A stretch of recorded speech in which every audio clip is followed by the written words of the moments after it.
What we're here for. We're going to try to make it the best core anyone's ever heard in their lives. I don't know. Don't set the bar. Oh, that's a little high, isn't it? Come on. What's the energy level today? Yeah. We're going to pull that off. I don't know. Probably not, now that you say it. Probably. It's going to be just a weird one. How about a Same weird for core? the top 300. Yeah. And it will be a weird one. Bo's right. I'm in a mood, and it's mostly because I played a lot of very interesting games this week. And it's just kind of got me all flustered. All right, here we go then. We're recording, and we're going to count it down in 3, 2, 1. Super Earth, our home.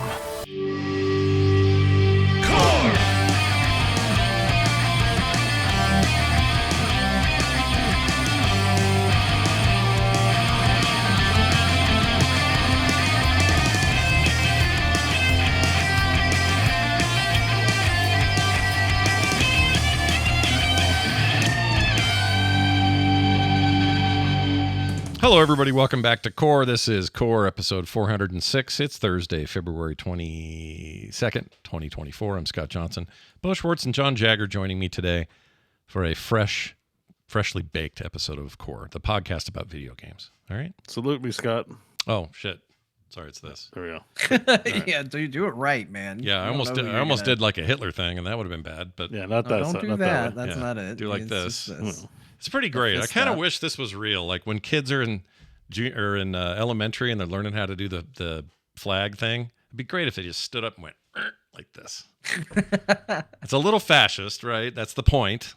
Is that you got? Isn't it kind of an up yours move? Like It is if you Yeah, put your if you hand put here. if you put your arm there. It's oh, not you got to put yours. your arm there, else it doesn't Yeah. count. No, Mm. I don't know why. I don't know the rules of these things. I don't know why this was ever offensive. Like, what is it about my hand being here that's offensive? It's because you're Like, ramming it up their asshole. Yeah, Oh. that's what I thought. I thought Yeah. like up your butt. Up with yours, this up fist. yours. Like Yeah. here's my fist. Here's it go. This is the asshole layer, and it's going like Right up it. This is kinda- the asshole layer. Well, the border or the penetration zone. Or Today whatever you we've wanna learned to call it. penetrate the asshole layer with one's fist. Wow. That's what I assumed the up yours is all about. Well, What did you think it was about? I didn't know. That's the thing. Well, it was just somebody does this, it just doesn't seem very offensive. Now, if they throw the bird on top of it, either 80s or 70s, doesn't matter. Just give me a big old bird. I get this because then it's like just added emphasis on the bird. But if it's just the arm, it's like, I don't know. What did I this? think even with the bird up, you're still implying it's going up a butt. Has that always been But the like case? that's I mean, adding like now where not else- only is the fist going there, but the finger is up. Mm. Where else is the up yours going? Like, Yeah, Yeah, where up else, your like, into what? Someone's Exactly. up your, if they say you up know, yours, nostril? up Yeah. your nose with a rubber hose. yeah, that's true. they don't mean the river. They don't mean other things you can go up. They mean your butt. So yeah, I think you're right. It's butt stuff. It's butt everything stuff. comes back to butt stuff. Sorry, Every time, guys. even old stuff like this is an old concept, this flipping off thing. And I think the arm one came from Europe, came from Britain, this thing. Maybe. I could be wrong on that. But if it did, that means it probably proliferated over on top to Canada and then came down to us. That's what I Something think. like that. Yeah. Something like that. But all I know is, like a lot of insults, the person saying it's the one that's losing. That's true. Because if it's up your butt, then you've just got a shitty arm, you know? Like, Yeah. Sure, go ahead. Like, big insult. But you can't wait for all my shit to be all over your arm. I never Awesome. thought of Cool it that insult. way. I mean, it's one Cool thing. insult, dude. It's really unfortunate and painful that you're receiving it, but it's almost worse that I have to walk away with an arm covered in your poopy. Yeah. I mean, you know, come on, help yourself to my shit. Yeah, have Like, fun. Ooh, I'm so insulted. Well, That's gonna be on a future mashup. I know. Guaranteed. People are going to start thinking we're doing this on purpose. I swear we're not. We're not trying to give Jamie material, but it happens. No, Speaking that of was which, we pretty have one of those organic. later. We have. This happened organic. It is very organic, but it's we're getting one today. We got a whole thing today, a whole mashup. I'm very excited about it. So stick around. That'll happen later in the show. Don't skip ahead though, because we nice. have lots of fun stuff to talk about, including a quick question I have. John, this will be in particular of interest to you because you've got a little 3-year-old. Congratulations on his Yep. birthday and all that. Thank you. All right, so the kids, the little ones are over today. Van's 5, Phoebe's a year and some months. And they went to McDonald's and they got Happy Meals with Kim. And they brought him back, and in the Happy Meals were Sonic toys, little Sonic the Hedgehog toys.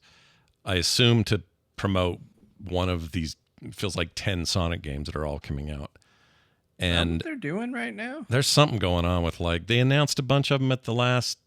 I got one yesterday, and I got a dumb Nerf toy that my son was not interested in at all. Yeah. I was like, I don't want And these suck because there's Sonic with the red blur feet, but the blur feet are Oh, yeah. plastic. It's a plastic blur. That's retro, man. I got one of those back in the day. I don't like it. I have like an old version Sonic one of those with the red like infinity sign for feet. There you go. Sideways infinity Yeah. sign, exactly. The Yeah. infinity sign for fast tennis shoes. Anyway, so he's playing with him and stuff, and I said, "What's this?" And he goes, "This is Sonic." I said, "Yeah." And so I decided to ask. I decided to dig up some old hatchets that have been long buried. And given his context of knowledge about idea. Sonic and Mario, I said, "Well, who do you like more? Do you like Sonic more or Mario more?" And I didn't know what to expect. He doesn't understand the Genesis SNES fight. He doesn't know what any of that was. Right. He doesn't know there's a civil war happening right now. He didn't know there was blast processing or He didn't know he was born into a world of tribalism and wars between which video game character is better. yeah. It may have gone somewhat cold, but it's still a war, And I didn't want to freak him out or anything, but I said, "Who do you like better?" And he sat there and he thought about it. And Phoebe's too little. She's like a year. She can't answer this. But he looks at me and he goes, "Mario." And I go, "Oh." I said, "Why?" And he goes, "I like his movie better." Yeah. That's as simple as that to him. Got to be what it comes down to, honestly. Yeah. And he's not really playing. He's got some Mario games. He'll play Mario Kart and stuff. But as far as I know, that's the limit of his access to the video game side of it. So he's basing it purely on Universal Studios has this really great Mario movie in his eyes. And whoever was the Paramount or whoever did the other one, yeah, it is Paramount, did the Sonic movies. Those are okay, but they're not Mario, So I think the battle continues, and it continues kind of like it used to, which was like Sonic tries real hard, but Mario wins in the end. At that age, I they don't also know. cheaped out on animating all of it. I remember liking animation more than real live action stuff. As a kid, yeah, same. Yeah. Yeah, because like when I was growing up, I grew up in the, right in the thick of it. It wasn't a Cold War for me. Yeah. I was born into it. And, you compared them. It was like, well, which games do you play? And I was a sucker for the Sega does what Nintendo don't. Yep. So like Sonic seemed cool. And while I still love the Super Mario Brothers Super Show with the greatest voice actor to ever voice Mario, Captain Lou Albano. Yeah. Back when he talked like, "Hey, paisanos, Mario here." Like that was a real Mario right there. Let me tell you. I liked that show a lot, but it also, it wasn't on all the time. And you know what was on all the time was the Sonic the Hedgehog cartoon where he was always eating chili dogs. And he was voiced by Urkel, and that seemed cooler to me. It was really Which, voiced as an by adult, is kind of I don't remember that. Yeah, I don't remember that Urkel at was all. the voice of Sonic for a time. Is this it? Oh no, this is that opening. That's Mario. Yeah, that's the Mario thing. Sorry, I thought I had the right one, but no, I didn't know that Urkel ever did that. That's a crazy thing for Urkel to do. Yeah, he was a voice of Sonic, and that seemed really cool to me. So I was a Sonic kid growing up as far as who was cooler. Like one was a fast, spiky hedgehog, the other was a fat plumber.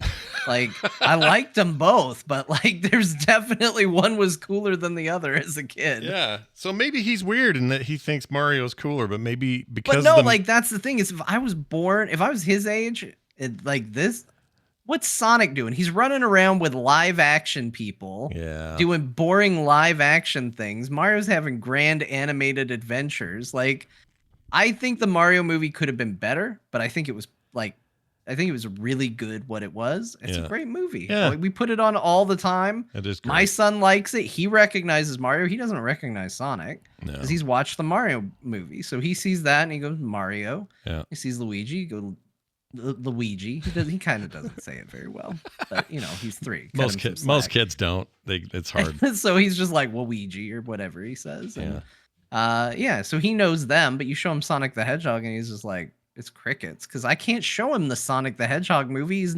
He's interested when Sonic's on the screen, and then out comes friggin' Cyclops, and he's like, "Oh, Dad, Cyclops is ruining another movie," and then he goes off and does something else. Oh, James Marsden's not that bad, but I get your point. He's all right.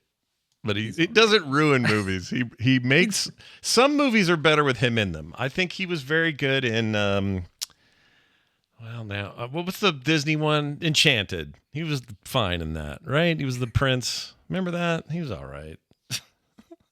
Don't get me convinced because you might be right. You might actually be right about this. But he's also fine. He's fine. It was an unnecessary shot fired at him. I apologize. He was good in Westworld too. Yeah, good in Westworld. That I haven't seen it yet, but I hear nothing but amazing things from his role playing himself in that Jury Duty series that everybody watched last year that I didn't see.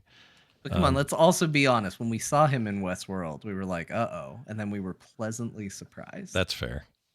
I'll admit that.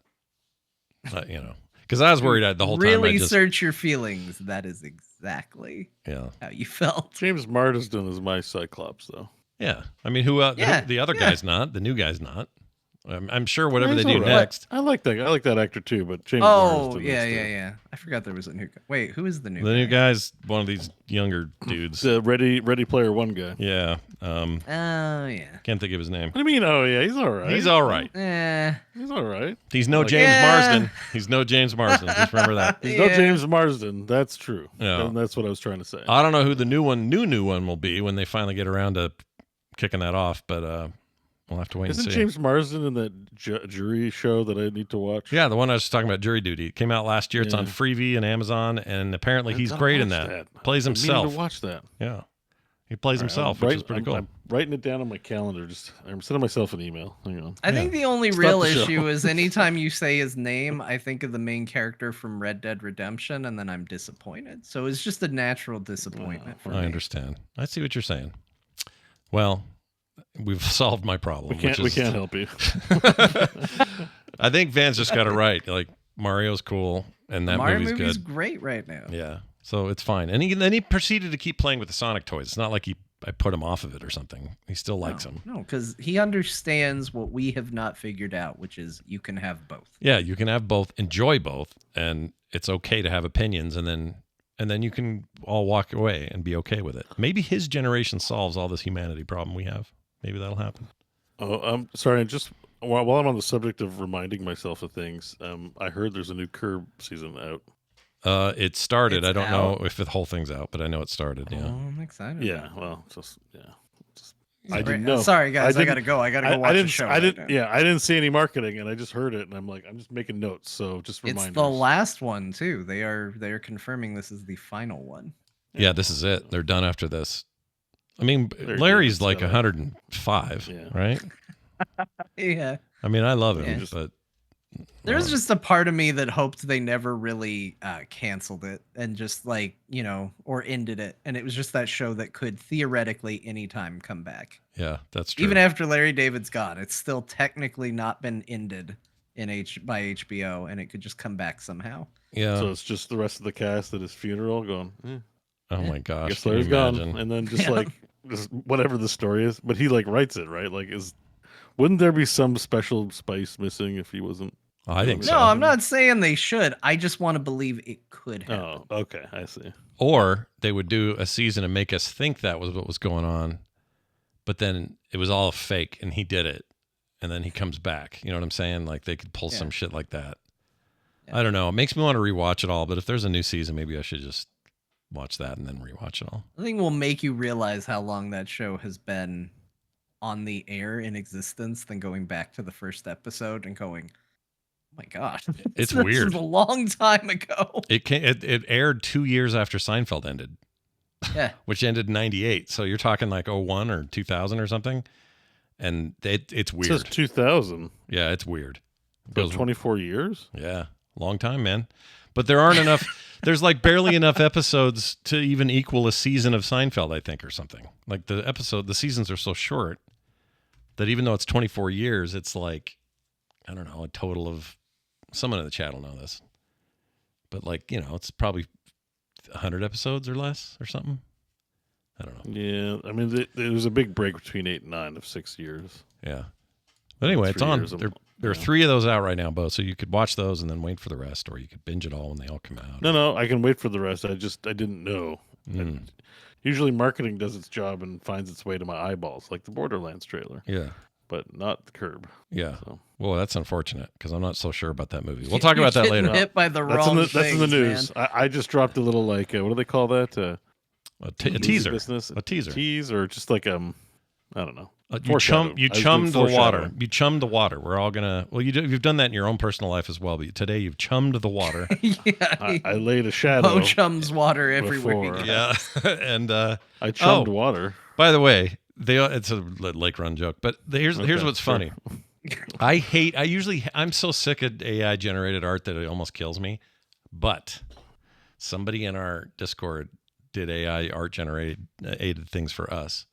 And Bo's. Did you confirm those are AI? Oh, they're totally. Yeah, AI. he said as much. Yeah, he Yeah. had I said- wanted he to said ask, that. but I wasn't sure if it would be rude if the guy didn't do AI art, and then I was like, "Was that AI art?" And it's like, "That's what you think of my handcrafted drawing?" And I'd be like, "Oh, you know what I mean?" Like, Yeah. I didn't want to insult. I wanted to ask, but I didn't want to be insulting. I'm relieved that I know now. Yeah. Now you know yeah. for sure. And it's the only AI generated art I've even liked in the last, I don't know, however many months. And I'm scrolling back to find it, and I can't find it. Gosh dang it. It's pretty good. Oh, there's but, John. John's is really good. Here, chat. I never saw Bo's. I saw yours. You look like a madman. Yeah, it's weird. I don't I know didn't why see I, yours. You look wild. I look like I'm out. Where man, are they? we sure get a lot of posts on our Discord, don't we? Yeah, it's making me very aware of how active the conversation's on the Good court. Lord. All right, I'm going to find Bo's, and then I'll share this with the chat so y'all can see it. Okay, here we go. So here's Bo's. Number 1. That's him just tearing through a lake, naked, beard and hair just waving in the wind, and he's wearing a what looks like a quest on his head. I love this. Like, this was something I would frame and put on my house. And I hate AI art, but I love this. This is amazing. Yeah, it's pretty epic. What do you got in your beard? There's something in there. I could be in the next Pirates of the Caribbean. I think there's jewelry. Let's take a look here. Okay, it must be jewelry, or it's just glitchy AI art. It might be fish chunks. Yeah, fish gross. eggs, maybe. It's really gross. Anyway, I love that one. And I also love, so I don't love mine because it's me, but that's the only reason. I have jorts on, so this is a kind of a nod to John. Yeah. They also gave you Yeah. the least cool expression of the three of us. I will say agree. that. Yeah. Yeah. Everyone's So- kind of epic except Scott, who looks like he's going into a Tobias stage Also, in his life. Yeah. Yeah. It's Playing a Jorts DS, it Johnson. looks like, or the original 2004 DS in my hand. I got glasses I never wear, and there's An a bird. exceptionally weird ass bird about I to like land on you. Yeah. I like that the birds are going to land on you. It's like a I guess it's an two-headed action bird. shot. Yeah. Two-headed bird. My pants are undone. I don't know why that is. This bird's into it. Anyway, You're letting loose. Nothing says letting loose like an undone yep. jorts butt. And then John. I feel like yours is a direct reaction to seeing Bo's. Yeah, it feels Yeah. like it, right? You know what I mean? Like, we Yeah. went to the lake. Bo started storming through it in all his VR bearded glory, and that was your reaction while you were busy playing a backwards 3DS. Yep. John got all the cool shit. Yeah, look at you. And You're then all anime. I'm just an anime that's on. I'm apparently in the game Scott's playing. Yep. That's where He's got tattoos. He's got katanas. He has one eye different color than the other. His belt is too long for his. Yeah, what is going on Yeah, with I this haven't belt? experienced that in a long time. What a great feeling that seems And to imply. he's got dragon friends. Also, oh my god, dragon friends. yeah, and you got yep. dragon friends. You got guns for days. You got some serious Scott arms. looks like a homeless guy who found a DS for the first time. Yep. Like, holy shit, this is fun. Yep. I will say this though: one of your katanas is like literally jammed into your hip. It's not like hanging Yeah, there. that's where I It's- keep it. Yeah. Yeah. You gotta keep it somewhere. Where else you gonna What do you keep think's it? what do you think's poking out of his crotch? That's I don't know what End that of is. the katana. I don't want to think about it. But yeah, you look cool, and the dragons are very cool. So props to this guy for this. You're even wearing your shirt like a cape. Like, Yeah. Yeah. What isn't cool about this image on you? Like nothing. By the way, Dar Katan is who's been making these, and give him a little credit for that. Yeah, For his it's fun. very creative prompts to get that done. Got a cool tattoo. That's nice. Yep. And also a shout out to our chat or to our Discord for being the longest Discord on here. I have to get out of there now. Okay. Well, there you go. Let's get into some of these games we played this week because boy howdy, what a week. Let's start with some shared play. You guys, we played Helldivers 2. Do you know why? No, because this is in my head all day long.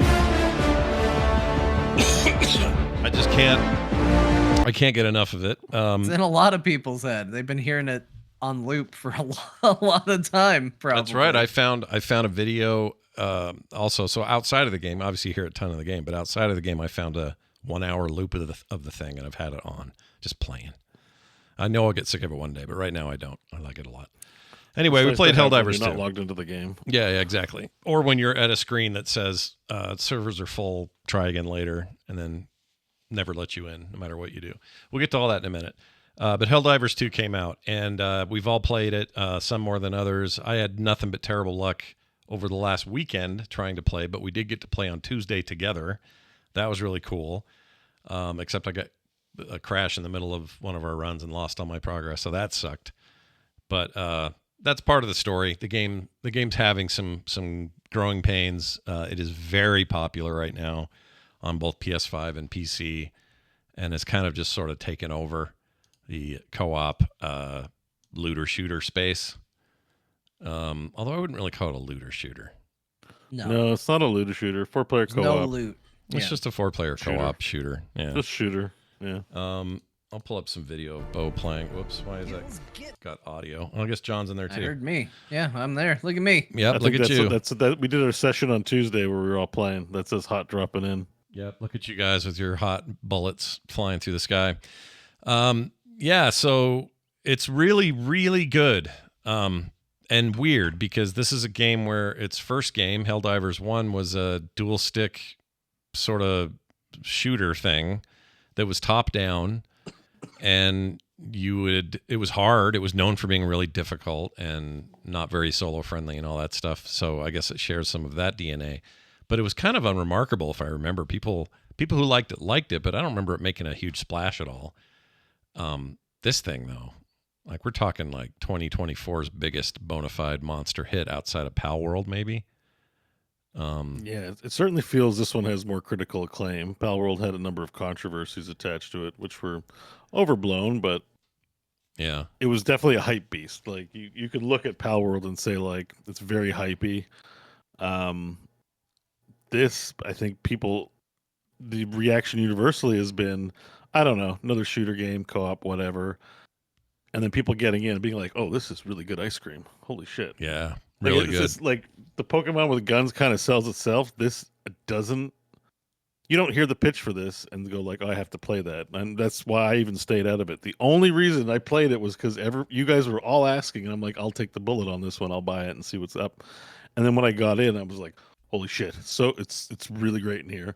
And I think that word's really getting out. And it's a shame that they're having server issues because who knows how much this could have really sold. Like, clearly they met their sales expectations because they don't have the servers to hold more purchases. But this thing's like, as word of mouth spread about how awesome it is, it's certainly, I think, going to do really well this year. Yeah. And for those at home who are like, I haven't paid attention. What is this game? Well, if you think about what you maybe remember about Starship Troopers back in 1997 or 6, whatever it was, it's kind of that vibe. It's giant bugs for a lot of it, and you fighting them in a kind of a very rah-rah sort of let's spread democracy across the universe kind of way.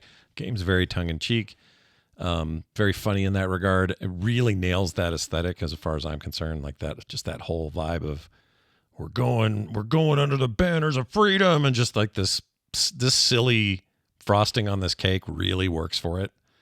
And I don't even think that movie needs to exist for it to work. I think it just works on its own, but it doesn't hurt that it's pretty referential to that. Yeah. That whole vibe. They definitely lean into it. Even that music you played, if you go watch clips from Starship Troopers, it sounds like that. Yeah. That's what it sounds There's clearly some inspiration here. There'd have to be. I haven't read any interviews with the devs. Most of the devs, like I like to do follow-up stuff on popular games to see what the devs are saying about their success or what their plans are, whatever.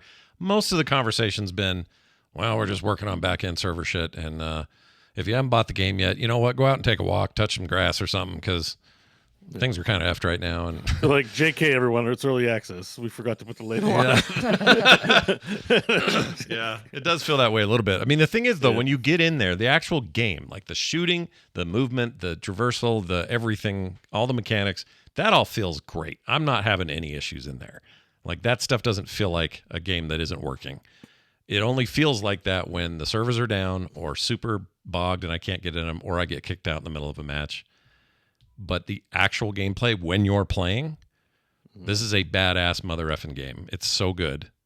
They've held back in areas that are good. Like, one thing I really appreciate in this game is you can't jump. Like, you can dive, but when you know, most video games are like, here's a 300-pound set of space armor. Oh, and by the way, you can jump as much as you want. You can defy gravity. Cool. This game's like, nope, you're wearing armor. You don't get to jump. You can dive on the ground and crawl around and try to escape. But unless you have rockets, you are not jumping. Yep. And it's like little decisions like that about it's not a realistic game, but like those decisions to make like some things harder. Like Friendly Fire is an example of making the game harder than it needs to be. It's important for the tone and feel and experience of the game. Yeah. So, My first death in the game was my first game in playing it. I got in there with randos. You guys weren't around when I got in, when I finally caved and bought it. And I went through that tutorial, and the tutorial's so raw and ridiculous. And that guy going, "You're one of the greatest soldiers we've seen. Come do this," and blah, blah, blah. My goodness, soldier, you push those buttons better than any other recruit I've ever seen. Exactly. Like, it's this, and it does give you this feeling of like, well, I'm pretty cool then. Let's go. And then I go, shoom, and I hit the planet, my bullet, it explodes, I pop out of it. A bug happened to be right there, killed me instantly. And it was one of the funniest freaking moments in games I've had in years, because, and I wish I could have captured it, I didn't think to, and I wasn't streaming it, but it was this moment of like, kind of like Starship Troopers, where it was like you're doing all this raw training, and then once you get out there, you're effed, you know, because these you're bugs just fodder in the meat grinder, basically. yeah, You know, and you feel that immediately, and then you're like, well, shit, okay, I'm coming back. What do I do now? And then you start to get the ropes, you start to understand it, and you know, things like, so these stuff I hate in games normally. Limited ammo, hate it. Friendly fire, usually hate it. Not, when I reload, whatever was left in the clip gets thrown away. Usually I don't like that. These are adherences to realism that I'm not that big of a fan of when I'm playing games trying to have fun. This features all of that bullshit and is better. John and I were talking pre-show. Better because of it. It's a better game that I'm throwing away half my ammo without meaning to. Or that I hit you by accident or whatever. You don't uncomfortably run out because there's so many, especially in a 4-player game, there's cooldowns. And like, you have other options. Usually in a shooter, you're like, I'm out of shooting for my gun. What can I do? In this game, you can be like, call down resupply. Right. I'll call down an orbital strike. Like, I'm out of ammo. I'll just use the orbital strikes. I'll just throw. Like, there's other options to kind of keep you going, and you can pick up tons of weapons in the levels too. So, even though like the running out tension is more like in combat, when you run out, you're like, oh shit. But I find there are ways to get yourself back in the fight. Well, it's one of those things where it's intelligently crafted, and I think, to me, that's the hallmark of a game that's doing an amazing job versus a game that's maybe struggling a little bit, is if you are able to put something in that challenges the player, that is, you know, traditionally something that a player might turn around and go, I don't like this. And like Scott said, I hate friendly fire. Yeah. When I heard there was friendly fire on this game, I was like, oh, I guess Helldivers is not a game I'm playing. Yeah. Like, it's normally a absolute no-go for me. This game does everything in the right ratio, in the right way, to where it comes out the other side stronger for the things that it has in it. And that's on all sides. Yeah. And that's what's so special about this video game in general, is that on paper, there's plenty of things that you look at and you go, I don't know about that decision. I don't know about that decision. But when it's executed so well, all of a sudden you play it and you're just like, oh, this all comes together really well. There are tons of different ways to get ammo for your guns to make sure you're not out of ammo, but it's also just scarce enough to where you do run out of ammo in firefights. you do have tense moments where you haven't reloaded a gun and you need to when things are bearing down on you. Like, all of these things are very real things that happen in the video game, and they've just managed to balance it in such a right way that you get the benefits and you don't get the hassles very often. I've maybe one time been frustrated, and that was just because my teammates were being a little too generous with the resupplies without notifying me, and I literally ran out of everything. Yeah. But even then, I died shortly thereafter because I didn't have a good way of fighting. And guess what? When I came back down, I had full ammo. Yeah. So it's not that these things are insurmountable. They've just found a way to give you all the like benefits, you would say, from having a system like this in, and keeping the detriments minimal. And it's a really, really effective. Yeah, way it they doesn't. do it. It's a weird mix of this. Is why I feel like it's unique in this space, sort of. And when I say space, I mean like co-op shooters, in that it doesn't feel like they're just punishing me to be punishing. It feels like it's punishing only to the point that I have to adjust, and then that adjustment is fun because the adjustment might be call that an airstrike because I'm all out of bullets, or use this pistol, double tap, and be on the ground shooting between my legs like a psycho. And it's very cinematic and crazy, right? Like, and if you die, well, you died. It's okay. The death is, there is a limitation. You can't call down infinite. What do they call it? Not resupplies. Infinite. What happens when your teammate does? What do you call it? Reinforcements. Reinforcements. Thank you. Yeah. They don't have infinite reinforcements in the game, and I wouldn't want it to, but there are enough there. Well, it's just exactly what John is saying. It's like they don't make you feel screwed, even though you may have just done something that is kind of screwed in its own context. But the larger context of the game gives you options. It's going to let you jump again after a cooldown. It's going to pull you up to a little place that used to be some sort of outpost, and in there are a bunch of weapons and ammo and even a gun that you never had before, and you get to try it for the first time. Like, there's lots of that crap going on, and it's kind of, I don't know what the word is. It's kind of magical the way it works. And It's works just so really well. intelligent, and like Yeah. I really appreciate the effort that went into it, because it is one of those thoughts where it's like it's that, figuring it out, giving players the right tools, not necessarily the tools that a player would ask for, but the tools they should use um, to do things. And I'll tell you the other thing that this game really does. I've been thinking about this a lot because we played, and I don't want to turn this into an either or. I think both these games have merits, but I want to compare just so we have a contrast here. We played Darktide recently. I Yep. thought Darktide has really improved and become a game like before. The year it came out, it was on my top, things of the year for biggest disappointment. Yeah. Now it's a game I would actually recommend people play, Yeah. and I feel strongly about that. I think it's really good. But I look at Darktide and I go, as good a time as I had in that, as much fun as I had, why do I not feel the same way about Darktide that I do about Helldivers 2? And it made me recognize what Helldivers 2 does so well, which is it creates unique moments to itself that you want to talk about and laugh about and have fun with your friends. That's never really happened for me in Darktide. It's like, yeah, I went and I hit stuff with a shovel. I tend to get more excited about, oh, I got a really cool piece of loot. I got a really cool piece of armor, or this cool thing dropped, or stuff like that. But very rarely did I get done with a match and feel like I had stories to tell with you guys. It was like, hey guys, remember when we shot a bunch of zombies? Yeah. That's cool. Like, that's about where it goes. Yeah. The restrictions that they put on Helldivers 2 is enough to where you come out of situations and you've got these unique stories to tell, even though they're not the greatest stories in the world. But you guys yesterday were making jokes about the way I drop mines and how liberal I am with explosives and all that. Mhm. And Kyle and I had never played together, and I was like, guys, you're gonna scare Kyle away from playing with me Mhm. because you're making it sound like I intentionally blow up my friends.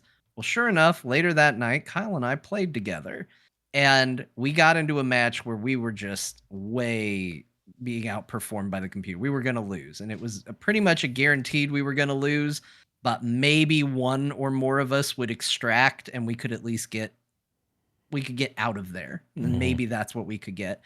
And it came down to Kyle. He was the last person left. We had no reinforcements. The ship had left. It was just a case of he just needed to wait for the Pelican to land and get on the ship. And he's dodging and running, and he takes a couple hits, and he keeps going. And we're rooting for him. And it's 12 seconds to land. 10, 9. Kyle's starting to make his way over there. He's running. And he stepped on a mine that I set earlier in the match. Yeah. And that was the end of the match. And I went, no. Was Garrett pretty happy about it? It was from me. No, Garrett wasn't here on this one. This was, I was like, no, it was me that did it. Yeah. I was the problem. Yeah. No. Yeah, but that's a story and it's fun and nobody's mad. Like, yeah, we laughed about it. We talked about it. I was like, oh my God, I can't believe it was my mind that did it. Yeah. And that's just one match. You know, that's one match, one story. And I feel like stories like that, similar, you know, crazy things like that come out of every drop. I mean, there was us discovering we can't swim in the game. That was fun. Like the just the weird stuff that happens in this game. It creates moments that you want to talk about and laugh about, which immediately makes you want to go back into it. And just that's what you need in a game where you're going to constantly keep playing match after match after match. You need these moments that feel unique and interesting. Yeah. This game does it. Yeah, go ahead. By the way, I can confirm that you can kill people with your drop pod, like your teammates. Oh, I did it. You did it? It finally happened. I've been trying to do it. I was with randos. Yeah. And somebody rezzed me, and I was like, oh, thanks. Yeah. And I landed on a guy, and just the text chat was, bro. And then I was like, I'm gonna pretend nothing happened. I just picked up my equipment and moved along, and someone rezzed him, and I was like, "That's incredible, dude! I absolutely love hearing that." You can kill enemies, we knew that, but you can also kill teammates. Just it's hilarious. Yeah, I usually aim for a bug, but maybe one of these times if I'm with a rando I don't like, I'll see how that lands on him. Yeah. But it's crazy. This got me to thinking, kind of going back in history a little bit. This is the developer is called Arrowhead Game Studios, and they are based in, where are they? They're in Stockholm, Sweden currently anyway. About 100 people is all. All right, so it's not a big studio by most measurements. Their first game was Magicka in 2011, a game I played, still have on Steam somewhere. And it had the same, like the call down mechanics of calling down airstrikes, calling down reinforcements, all that stuff. This game, Magicka, had that in kind of a fetal form, but it was very similar to that. You had to do key combinations with your keyboard, put them in rapidly to get the spell combinations you wanted. So it might be a little fire, a little ice, a little whatever, and it would do this crazy spell effect, and it might be the best way to take out your enemy, and it was very strategy focused. This feels like we're watching a dev team that has only ever really wanted to do that and just be better at it every time they try. Because this game features the same kind of vibe when it comes to that mechanic. It feels uniquely theirs. Nobody else really does this. And it also produces results like I remember feeling with Magicka, like, holy shit, what did I just do with fire, water, and ice all at the same time? And in this one, it's more like, how did a nuke 2 drop pods and my other guy die in this explosion that John created by his mind? It's like, it's this insane combination of things happening in real time that just provide some of the most intense gameplay I've ever experienced in my freaking life. And I mean that in a very good way. The game does not stress me out. Some games like this do. This does not. This makes me want to get in again and play again. And it's like good stress, good tension. Yeah, good tension. It's always the tension when John and I have played a couple times where the randos have burned through our reinforces, and we're like, okay, we got 2 reinforces. We just got to do the main mission now, and we got to try not to die, and we got to try to be disciplined and like take things seriously. It's and that tension does ramp up when you're low on reinforces and you can fail the mission. Yeah. But it's not a bad tension for sure. And I don't know if their association with Sony is responsible for this or why this is the case, but it's also one of the most graphically impressive games I've seen in a couple of years. And I think part of it is it's not like this engine's pumping out more polygons or anything. I think what's happening here is there's a marriage of aesthetic, the game's vibe to start with, about kind of the setting of it all and who you are in this world and what you're supposed to be doing. I had this in the news, but I might as well just bring it up now. It's of interest. This engine is Autodesk Stingray, which was discontinued in 2018. The only other developer with the game released after the closure of Autodesk Stingray, because it's a deprecated engine, is Darktide. And apparently, both companies are. Wow. Apparently, both companies might have like relationships with the people over at Autodesk or the developers of the engine before it closed down. So, like, they're using like this isn't like this engine is not like Unreal, and it's not. It's not even being fully supported. Yeah, it sounds like they had to fork it. So all do their their own thing. workers are experts with that particular engine, and their whole company's built on a now deprecated engine that they're still releasing these games, which is also impressive. Yeah. And I think there's like some connective tissue between the two companies, which I'm like, okay. But this game, it's the fog. Like a lot of games have fog. This game if the fog is a mechanic. Yeah, big time. John and I spent like 30 minutes struggling on a level that we couldn't. Our visibility was like a meter ahead of us, and and there were 5 crushers, and we were still learning how to defeat them. I feel like I've gotten better at them, but at the time we did that mission, I'm just like, how do we kill them? This mission will never end. We can never stop the onslaught of bugs.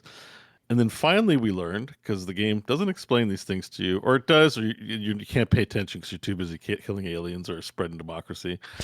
There are giant mushrooms that spew fog. Yeah. And if you blow up the mushrooms, the fog goes away. It took us like 30 minutes to finally be like, oh, wait a second. We could have made our lives a lot easier. Well, even in the video we're watching now, when we were playing together, I'm in this group here. We had a fog thing late in the game, and you pointed out one of these spore generating mushroom things, killed it, but then it was still foggy. So the game's never like, oh, you killed the one mushroom, you're good. Yeah. Sometimes there's more, sometimes there's less. And you've been on mostly vanilla planets. There are Mad Max desert planets, there are moon-like planets, and there's even arid, like hot, jungly, rains all the time planets where there's wind and rain, and it's hard as shit to see.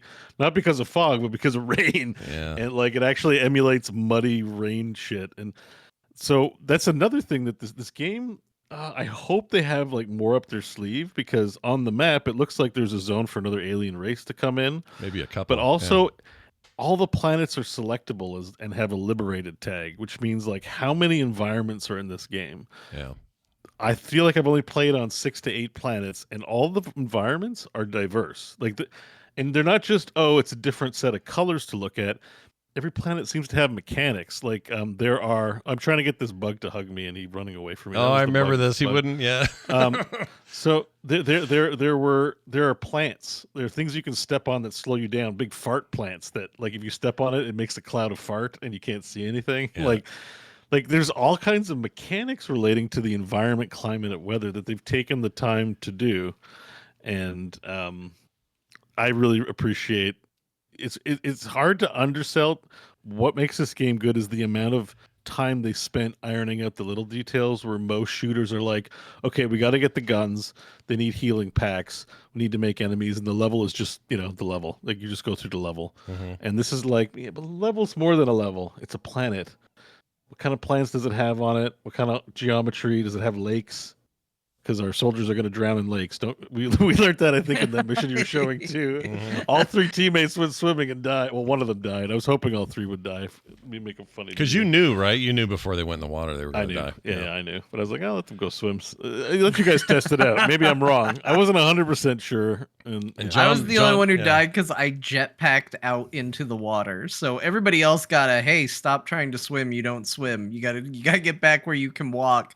And everybody else just took a few steps back, but I was out in the middle of the lake. I didn't make it in time. Yeah, and remember, these jetpacks are not constant like flight packs. They are like a burst of energy that can get you up a little bit or take you a little distance, but then you land and now you wait for that little bar on the back of your thing to go up. So John lost all his gear, including the jetpack out there. Your guns you had, everything you had is out there floating. Back. Oh, that's I true. I waited back out and got the samples. But yeah. And so that's a whole another touch I like. If you're a soldier with a bunch of armor, you can't swim. There's no swimming. Yeah, why'd you it's think? Heavy. Yeah. You're gonna die. You can't swim in plate mail. So try it. Yeah. I mean, maybe if you're really strong, but even then, I don't know. So yeah. The other thing I want to say, because I just saw another one, I've never seen cooler explosions in a video game ever, and I mean that. Are really good, and I've seen a including lot. The shock waves and stuff like that come off of them. That big nuke you fire off, and then you wait for the thing to hit, and then you wait for the shockwave and all that. It's amazing. It's a brave choice. It's really a brave choice, because in the even planet side, I got orbital strikes, which is friendly fire capable, on a, I want to say 3-hour cooldown. Yeah. And like most games that have orbital strike like features, whether they're PvP or not, are like, these are really special. You can't have them a lot. Mm-hmm. Although like a dragon gives you an orbital strike that you can use like every round, but this game's just like, yeah, sure, here's the orbital strike mechanic, 4-minute cooldown. Mm-hmm. It's like here, and you can equip 4 of them, so you can use 1 a minute, and then there's 4 players, so you get 1 orbital strike every 30 seconds. It's fun. They're just like, we know orbital strikes are fun. Let's give them to you, and let's make them beautiful and rain destruction down. Yeah, I think that's part of the satire of American excess, right? That every military soldier excess, yeah. Every soldier has its own Star Destroyer, like burning 10 times the amount of fuel you even need. though they all launch from one. They're space SUVs, basically. They're just like, here, you're a soldier in this army, but you get your own Star Destroyer.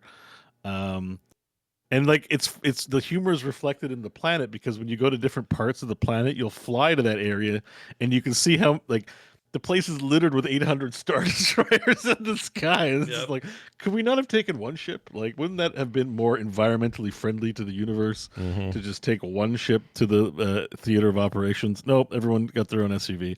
And I think the explosions are that American, like, why would we shoot 1 napalm strike when we could shoot 100 napalm strikes and it would look way cooler, so. Yeah, it's the shock and awe thing, right? And they spare no expense in that department. Even things like autocannons.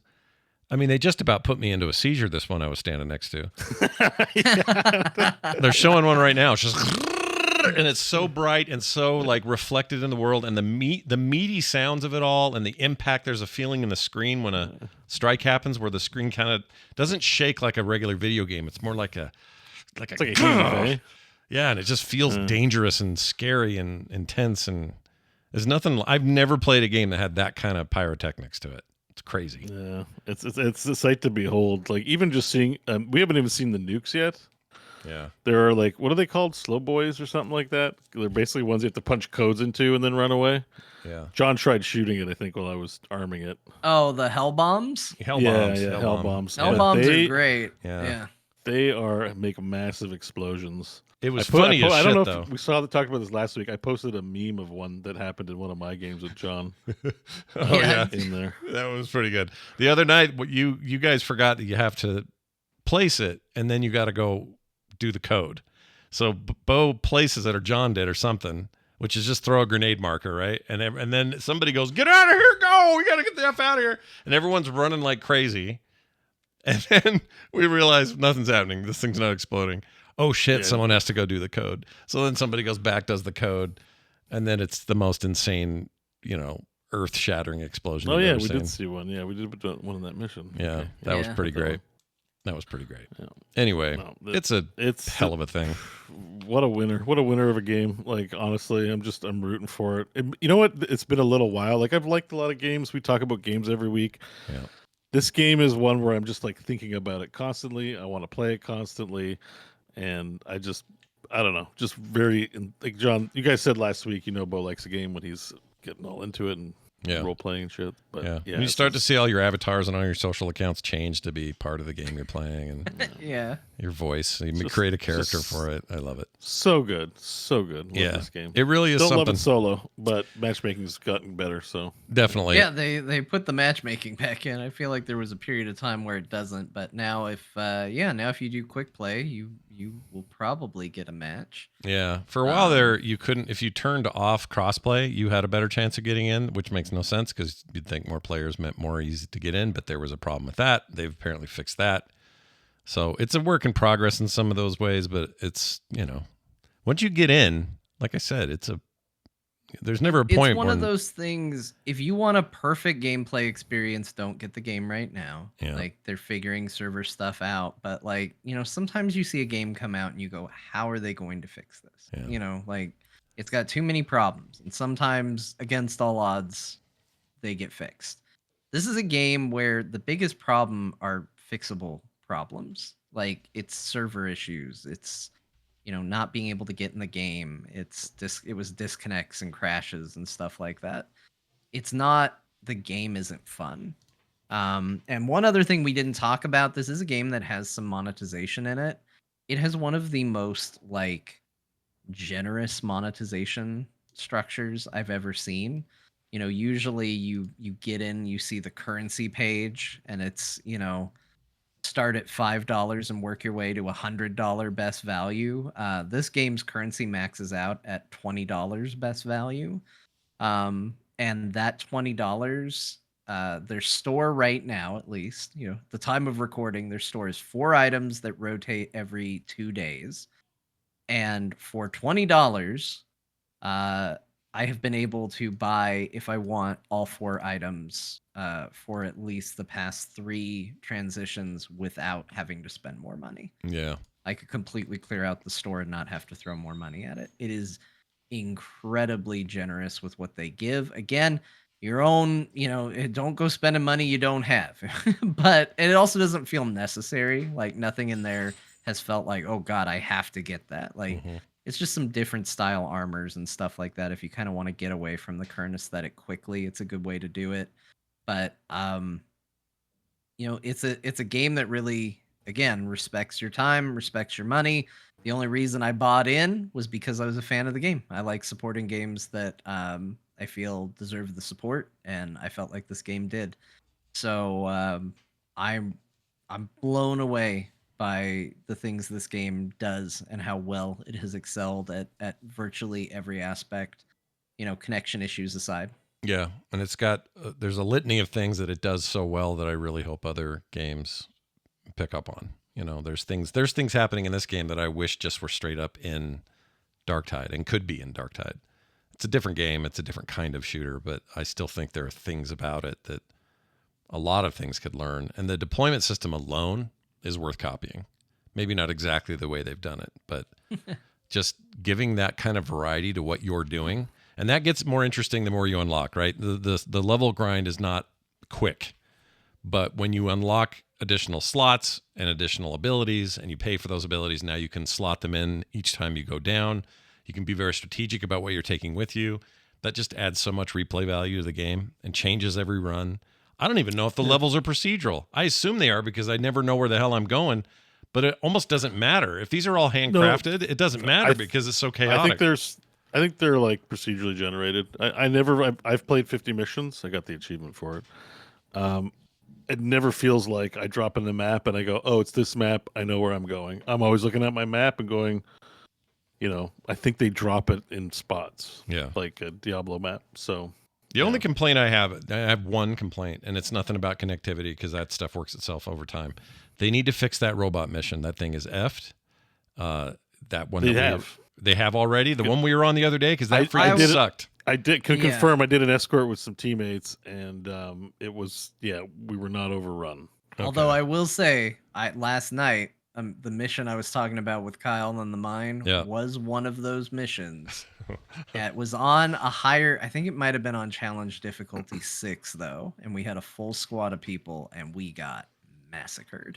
It felt like we didn't have an opportunity to do a damn thing. Yeah. And I mean we weren't on comms, we weren't as coordinated as we could have been. So it could have been better, but that felt like how it used to feel back before they fixed it. So higher difficulties might still be a little rough, but yeah, I've seen evidence that suggests they fixed that mission. Yeah. The issue was the overwhelming numbers because I played that on difficulty level 3 and got getting your ass handed to you. Like They never stopped. The bot drops never stopped. It's just they just constantly were dropping. Like, and I think it was bugged personally. Yeah, that didn't seem like it was because it wasn't consistent with the rest of the game. That felt off. 3 of 9 should not be that difficult. It's not that they were difficult. It's just that they were endless. It was just I kill one and 3 more taking their place. Like I can't. Yeah, and any issues like that in this this game are either bugs or they're just tuning issues, and I'm not worried about that. They seem to be very good at it to start with, but. The other thing I was going to mention about that was something about something. What was it? I forgot. Damn it. I totally spaced what I was going to say. Anyway, that game rocks is what we're saying. All right. Go play Helldivers 2. Or like John said, if you're worried about these connection issues, that'll suss itself out, but just know you're going to... Oh, and the other thing is the damn price. I cannot believe this game is only $39. For real. Like, that's cheap. For a game like this, and this is Sony back in the whole thing, and they're publishing on both PlayStation and PC. The first time they've done this for crossplay, by the way, so it's kind of a big deal. And I didn't know this. Helldivers 1 was the very first Sony published game on Windows that they didn't buy already. Meaning, like back in the day when they bought up the EverQuest Studios and all that. Those are already owned things, so they bought those and acquired them. It's the first time they published a Windows game back in 2015 was this. And this is them doing it again. It features full crossplay. Like, the future's really bright on this game if they can just get over these little humps. And the word yesterday was that Sony people were going over there. They're collaborating with everybody over at Arrowhead to fix some of this network stuff. So I tried to log in. Granted, it was not the dreaded dad hour, which is, in the evening where I sit for the longest time. But I tried like right before the show, which is people are home, people are playing, and I got in instantly. Like it was immediate. That's good. So they have implemented an AFK kicker. That was one thing people were doing, is they were just sitting AFK. There is now, you will get kicked if you are AFKing on your ship. So that might also be carrying a lot of the weight too. Yeah, I could see that. Yeah, I don't know what else to say about it except I can't wait to play more of it. If anything, my schedule's been the worst for it because every time I tried to play, I couldn't get in except for Tuesday with you guys and a couple other times here and there. But for the most part, it was an eternal wait. And I have this other game I've been playing while I'm waiting, and I'll often run the 2 games at once. So it's back there and I can see it, and it just kept resetting that counter. There was not an exploit, but I guess bug where, I don't know what you'd call it, but there was a way if John got in, for example, and then Bo and I want to join. In fact, I think we kind of did this Tuesday. If one of you is in and the other 2 can't get in, he can invite us and we'll get in. We'll bypass the load screen or the sit there and wait screen. I'm sure that stuff will improve too, but it's cool, and it's making a big old hole in the world. Throwing a grenade in it to seal it, because even those freaking your stupid grenade or your I guess they're grenades. They're your landmines. That bomb, that ability, it lays all these little red things out there. Now in your average game, it makes sense. You see a red thing, don't walk on it. No big deal. You just avoid it. This game had this like chain reaction crap going on with John's carpet bombing, where one little bug would trigger one. It would be so close to another one that it would trigger, and pretty soon it's domino affecting my direction. So you got to get the F out of there. Like it's a magical difference between this and your usual use of these tropes, right? It's like, our theory on like if you need to clear out a minefield, that probably orbital striking is your best bet onto the minefield. That will help clear the mines the best. Yeah, which is a great idea. That seems like a good idea. You might have to do that because let me tell you, the animation for deploying mines is top notch. Yeah. And the look of things going through your minefield, also top notch. I'm not getting rid of that ability. No. Like, if you've ever seen those glitter bomb YouTube videos where the glitter comes out and just sprays in an arc out, that's exactly how it deploys mines in this game, and is the most satisfying thing to watch. I've gotten attacked from behind by bugs because I was caught watching my own mines deploy so many times. And it just looks amazing. This thing just lands and then just and it just instantly fields an entire like minefield. And then as soon as things start running into it, oh, it's so satisfying. Yeah. I'm never gonna give up the mines. Yeah, the They're attention to too fun detail to is wild. deploy. Yeah, it's absolutely wild how much detail You there is can in the game. technically run through them without blowing yourself up if you're careful. Just got to be Done that a careful. couple Yeah. times. Yeah, if bugs are chasing you, make sure you got a lot of distance between you and the bugs. I know what I was going to say earlier that I couldn't think of. I love in the robot mission, even though we were having trouble with that one. I like the robot missions for a couple of reasons. It feels like a Terminator movie, and I like that. But also, going them when they're in their little ATSTs, they look like Star Wars two-legged walkers. There's a robot piloting it, and the front end of that thing is all armor. So unless you got ways to pierce it, it's going to take forever to knock him down. So unlike most games where a creature will just be a bullet sponge of some sort, this thing behaves like that until you start getting smart about your flanking. And if you work together, it's really smart because all it takes is one of you got to get on the side of that thing, and that robot is exposed in his little huddled position and driving. You take him out, you take the whole walker out. And it's little touches like that that just make the moment-to-moment gameplay feel more meaty, more depth than your average shooter. So Yeah, we don't just stand there and bullet sponges. No bullet sponges here. no, and you have capes. You wear capes. Cape Capes. tech is good. Yeah. Capes definitely underrated in gaming in general. Giving these guys capes was a good move. Their deprecated engine does some damn fine capage. I'll tell you that. And it's stupid. You shouldn't have a cape on, but it's amazing. Why is there a breeze in my ship? I don't know, but I'm glad it's there. Makes my cape look cool. You're at this console queuing up another mission, and you're just majestically your cape's like blowing that direction, and it's so great. Oh my gosh. All right. Well, if you can't tell, we really like Helldivers 2, and I think it's a big thumbs up from everybody. I can't wait to Big play thumbs more. up yours. Also played, I think John and I did, or maybe Bo did too. Did you play some last Epoch? Who played I the didn't most? get into it. Okay. No, not yet. I played. I own it. I bought it, but I played a fair amount. Got to level 20 something. This was a game I would swap back to because Helldivers 2 was packed and I couldn't get in, so I would play this. It is the 6 years in development now. It's been in early access forever. This is an attempt by a small team who apparently there's a whole story. These guys met on Reddit, a bunch of programmers and artists and stuff, and they decided they wanted to make a better game than Diablo or Path of Exile because they thought both those series were languishing. And so far, I'm really glad they did. I think they're making a really cool game. This hit 1.0 this week, and guess what? You run around with weapons and abilities, and you shoot mobs, and you collect loot, and it's itemized, and it's what you think it is. It's an action RPG. Top-down, 3/4 view, nice engine, archetypes that you'll recognize. There's a roguish lady and a mage, and these different things. They also branch out into their own subclasses or master classes. And it's good.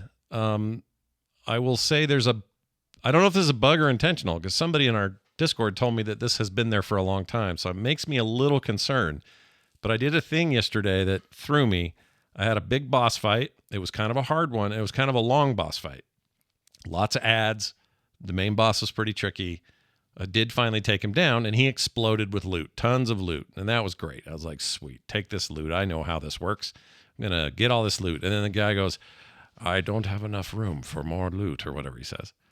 And I went, well, shit, I guess I'll portal back to town. And you can do that. You hit the T button, you go back to town, you sell your extra stuff, bank it, whatever you're going to do, and then go back. I go back, right back to the portal I came in on, and I got there. All that loot's still laying on the floor that I'm going to pick up, but immediately the fight resets that I just finished. Oh, no. So the boss shows up again. All the ads before the boss show up, before he pops. It's like the whole thing just reset. And I had to beat him again. Now that's one thing to say it was a glitch or whatever, but he pooped out a whole new set of loot, including some really high-end orange loot that I didn't have the first time. I mean, if you put in the work to kill him, you should get the loot every time, but you shouldn't necessarily have to fight the boss every time. Yeah, it's either. an odd story problem too, because you are following kind of a storyline at this point, at this stage of the game, this early in the game, and so you don't want it to feel weird, and it felt a little weird. And so when I went back and did it the second time, he pooped out a bunch of loot, and now I've got not enough room again. So I went, well, I wonder if this. Now I'm doing it for science. I'm like, I want to know what this will do. So I go back to town, sell what I had, and did what I had to do. equipped what was good, whatever, went back, reset the fight again. And so in theory, I could just do that all day and farm, legendaries as long as I wanted to. That doesn't seem normal. And I haven't got confirmation one way or the other, but that feels like a bug to me. And if it's not, it needs to be marked as one because that's a funky way to do it. I know the game is really, because I played around with the options, and I know the game is very big on setting up loot filters so that you can be smarter about what you pick up and don't pick up. Right. Maybe you're at the stage where still, like, regardless, you want to pick up everything. Mostly, I leave whites, but blues I sell. They're worth stuff, that kind of thing. But yeah, it has a very robust loot filter system in the game where you can say, I want to see this, I don't want to see this, and that probably would help a little bit with that. It still seems like a weird decision. Yeah. But, if it is indeed again, one, at least they give you loot for it. Like, I mean, you're getting I guess you're getting the best version of kind of a weird system. I guess the bad system would be you have to fight it again, but now you don't get any loot this time. Yeah. So congratulations on picking up your loot. Like, I guess I'm happy it works this way, but that is a little odd that you just have to do a big long fight again just to pick up more loot. It's a little weird, and I guess so I should say this, and this probably has something to do with it if I had to guess. I'm playing in offline mode because the servers were pretty pounded and it was hard to get in. So I said I'll just do offline, which is no problem. And even Steam now pops up with a mid choice before the game launches that says offline only or full mode, and full mode's fine, except in order to choose offline from that menu, it has to work, and it's not been working. So it's a workaround. But anyway, I'm fine with that because I play these games mostly by myself. I don't care. I'm fine to be offline. And I do like an offline mode because I just think it's less predatory and shitty and all the stuff we are always complaining about. Based on the chat I saw yesterday, it nearly sold me on offline mode. Yeah, it's real good. But I have a feeling, John, and I could be wrong, but I have a feeling that maybe that thing is an offline mode problem. Because if I was in a world where my friends were co-oping with me and I said, hang on, you guys, I'm going back to town, I'll be right back, and I came back after selling everything, I don't think that boss is resetting simply because I returned. Do you know what I'm saying? Like, why would it do it for everyone? But I don't. Maybe if everybody leaves, it would still do the same thing. I don't know. Yeah, I don't really know. That's a good point. I don't actually know, but again, early days. It just hit 1.0. Yes, they've had 6 years, but it's a big game. There's a lot to do here.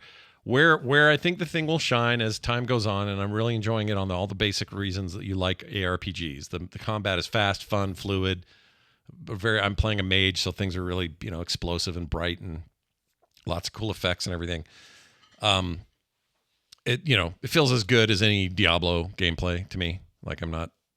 How do I put this? It doesn't feel like a step down from the best of those. Janky version of an ARPG that you're. Yeah, this feels like Xbox Live Arcade or something. Exactly. This feels like the real thing, like legitimately good one of these. The one part I have not as much experience with, but also looks pretty neat and deep, is the spec system is not as crazy as Path of Exiles and way more depthy than Diablo's. So it's a little middle ground for that. And it includes everything from your character progression to each individual ability progression, and even some bonus ability progression that you unlock by doing certain things, and then how those work with each other. There's different progressions for those, the way the passives work against the actives, this kind of thing. There's a lot there. And I'm, like I said, level 20. I picked my master class, which I think I went with Sorcerer. I went the Nash Magard road on that. And that's as far as I got. So I'm about level 20, I think, is where you do that. And I don't want to spoil anything because there's some pretty cool ideas going on story-wise if for people who haven't played this yet. It's different and new, and that's points in my book. But anyway, my point is I'm just hitting that part where those differences are going to matter. And it's a big choice. You cannot reverse your choice of masterclass. So once you've chosen it, you don't go, oh, I want to go respec and try out the battle mage or whatever the other two were. I can't remember what they were. You choose and you're in. And I like that because it just means you got to commit. Everything else, though, you can refund all your little stuff, your passives, your actual ability progression. All that stuff has the ability to reset those or do them individually or whatever. You have a lot of control over that. But when you choose your main thing, let's see, Blade Dancer, Marksman, and Falconer. 12. Those are the 3 that you would choose as a rogue. So, John, this would be like your line probably. I don't know what those classes look like. They all sound interesting to me. Yeah, it does a really good job of making all the classes sound cool. Like, I gotta give. So I haven't played very much of it, and as a result, I'm not gonna speak too much about the game. I have ideas, but until you really get into a game, it's hard to say what you know and what you don't know yet. Yeah, I can say what I don't know a lot about this game. But from my initial impressions, the thing that this game does really, really well is made me excited to play a lot of the different classes. It's something I've talked about before in other video games where it's like, oh, this sounds interesting. This sounds cool. Setting up the fantasy. I had a hell of a hard time, figuring out what I wanted to do in Diablo 4. Because I kind of felt a little pigeonholed into the rogue, which in ARPGs, I don't usually play rogues. I know I do in almost every other video game ever created, but it's not usually my class in ARPGs. So I got into this, and sure enough, like a lot of these classes sounded really, really cool and stuff I wanted to play. Almost every single one had some path, within its specializations that called to me. Yeah. And so I think that's a really strong sign for the game, that there's a lot that I want to go in and experience. I thought in general the game looked pretty good. I thought the game played very well from the time that I put into it. It felt good. Yeah. Sometimes you play one of these and it feels a little off. Yeah. I wish, again, I don't actually, you know what? I'm going to just hold off any criticism till I play more. Like the some of the impacts felt a little light in this game by comparison to a game like Diablo, but I only really had base level abilities, and I know they're all going to crank up. So I don't necessarily want to throw that as a heavy criticism because I am not far enough to know if that's a universal truth or just a truth of my first couple minutes in the game. Yeah. It is a first impression thing though, which I think is important, but I get your point. Yeah. But yeah, everything felt a little soft hitting, like you get fireball and you're like, oh cool, and it just kind of goes and I was like, that's it. Yeah. But I also know you can specialize your abilities, you can grow them. There are entire trees based around abilities. So while that's a like, oh, he played for 20 minutes criticism, sure, I have a feeling that much later in the game, that's probably going to be resolved. Yeah, I can tell you they're that's leaving true. room for that to grow. Yeah. So I'm excited to play more. My biggest issue has just been it's been all Helldivers all the time. Every time I pull up Steam and go, oh, I'm gonna try something else. There's one of my friends playing Helldivers, and let's see if I can get in. Oh, I got in, and then that felt like finding a unicorn. So you by the way, yeah, you got to call John out.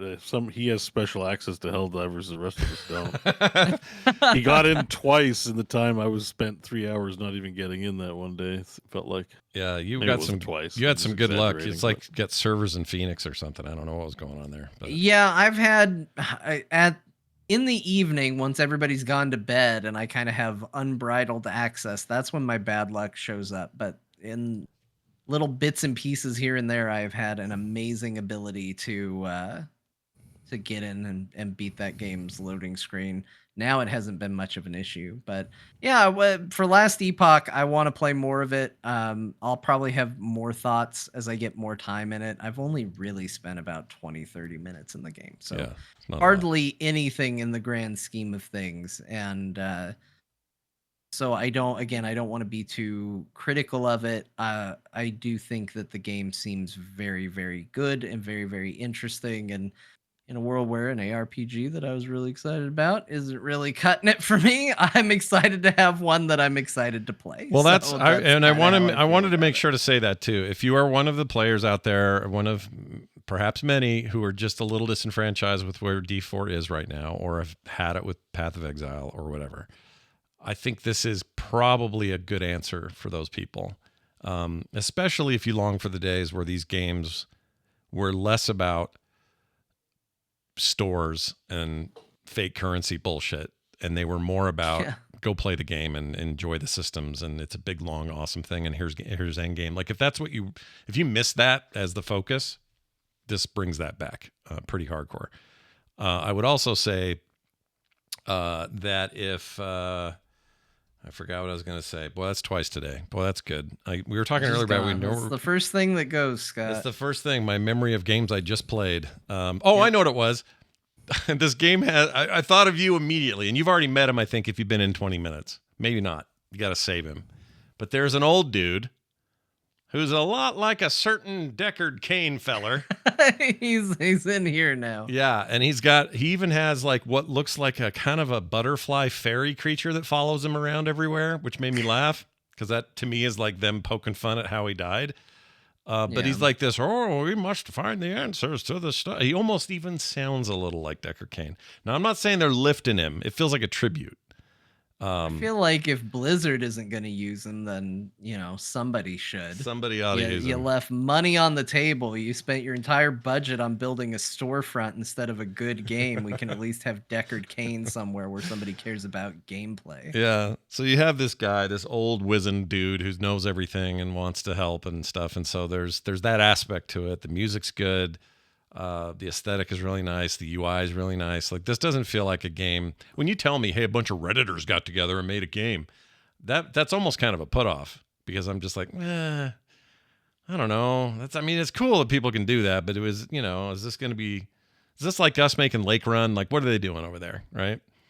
This doesn't feel like that at all. This feels like that's sort of the onus of World of Warcraft too. A bunch of EverQuest players were like, "Hey, we work for Blizzard Entertainment. Let's make an MMO." Yeah, that's true. That is kind of how that started back in those heady days. But yeah, this is a cool Genius game. Can come from anywhere. It surely can. You're not wrong. But yeah, I would check it out if you're an ARPG fan. Most of you probably already have, if you or at least are thinking about it. I think this is a really solid entry in a room. Has damage numbers for BEAU. Yes. Let's hit the important things for BEAU. Yes. Has damage numbers. I saw damage numbers in the trailer, so I was like, okay, cool. Yeah. Cool. Immediately. You don't have to go turn them on. They're just there, man. They're there for you. I'm looking forward to playing a game with a campaign that I can just stop at the end of it. Yeah. Look, I realize people play ARPGs like it's an esport, and that I'm kind of done with that shit. Yeah, I don't want to. I'm not really into that either. Like, it's a lot of time to climb the same ladder over and over again. Who cares? I kind of want a game where the character I made and got all the way to the end, if there's end game, I want it to be for them, not for someone I haven't played yet. You know what I mean? Yeah. I'd like a change in focus in the ARP. I don't know what their plans are. I haven't looked that deep, so I don't know what end game in this game looks like. I've kind of avoided it from a news standpoint because I don't want to be spoiled. But whatever that is. I hope it does seem like they have kind of a season sort of thing. What they call it? Legacy characters versus live something. I forgot the name. But you can choose that. And I assume that means that right now they have like seasonal and eternal realms kind of thing. I think so. I think right now what it really means right now is if you were in early access, all your early access characters are in the legacy group. You can still play them if you want to. But this new one is you starting I forgot what they called it. There's a term, and I should have written it down. But it seems like maybe there's some of that going on, but I don't know if that has anything to do with how Endgame will play out. But I would what I wanted out of Diablo 4, this is God's honest truth. I never was even told I was going to get this, but this is where I thought they were going to go. I thought that game was not going to be just, well, here's a new season, go get your stuff and make a new character that you've played 50 times already. I kind of hoped anyway. Maybe that was an aspect to it. But I'd hope that for those players like me who love their OG characters, like I played GURP in Diablo 3 as often as I could. And even though I was doing seasonal stuff, I'd always go back to him. I loved him. I like that permanence, the MMO style way of playing a game like this, right? And I kept hoping they'd do that. Are you saying that the ladder climb is overhyped Yes. pile of shit, basically. Yes, I am saying that. I'm inclined to agree. Having done a lot of it for Diablo 3 and having participated in Diablo 4, it's not a bad way to play, but I think people like the idea of it more than they actually like to do it. Yeah. I think the audience for that kind of thing is smaller than it looks, and I think it builds hype, and all kinds of debate and controversy and discussion. But I actually think, when it's true of PoE and it's true of all the ARPGs. Like, I'm having the most fun when there's like kind of a purpose to what I'm doing. Yeah. So what you're saying about Diablo 4 and it having a world, it'd be nice if the seasons were a series of quests leading to the culmination of some content. Yeah. Or there was mission-based shit that you could do with friend, like Helldivers being a good example. It's not top down. But it's kind of hack and slash, and it's just doing missions. Mm-hmm. Yeah. I think there's a realm where you could design a space to be like, here's missions to do, here's dungeons. Mm-hmm.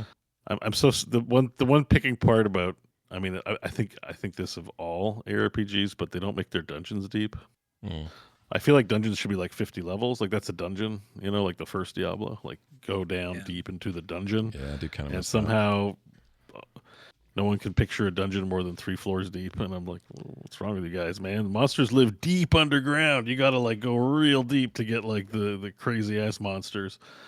So like having some sort of gameplay that's like, all right, we're going on a dungeon run this evening. Get ready for, we're going to set aside 3 hours and we're going to do 50 levels. And it's not about getting to level 100. It's just trying to make it to the bottom so that we all get something cool at the end if we accomplish it or whatever. Yeah. But yeah, you sparked something in me about the RPG thing. Like I'm definitely, I think there was a comment on our YouTube video last week that's Bo finally admit Diablo 4 is bad.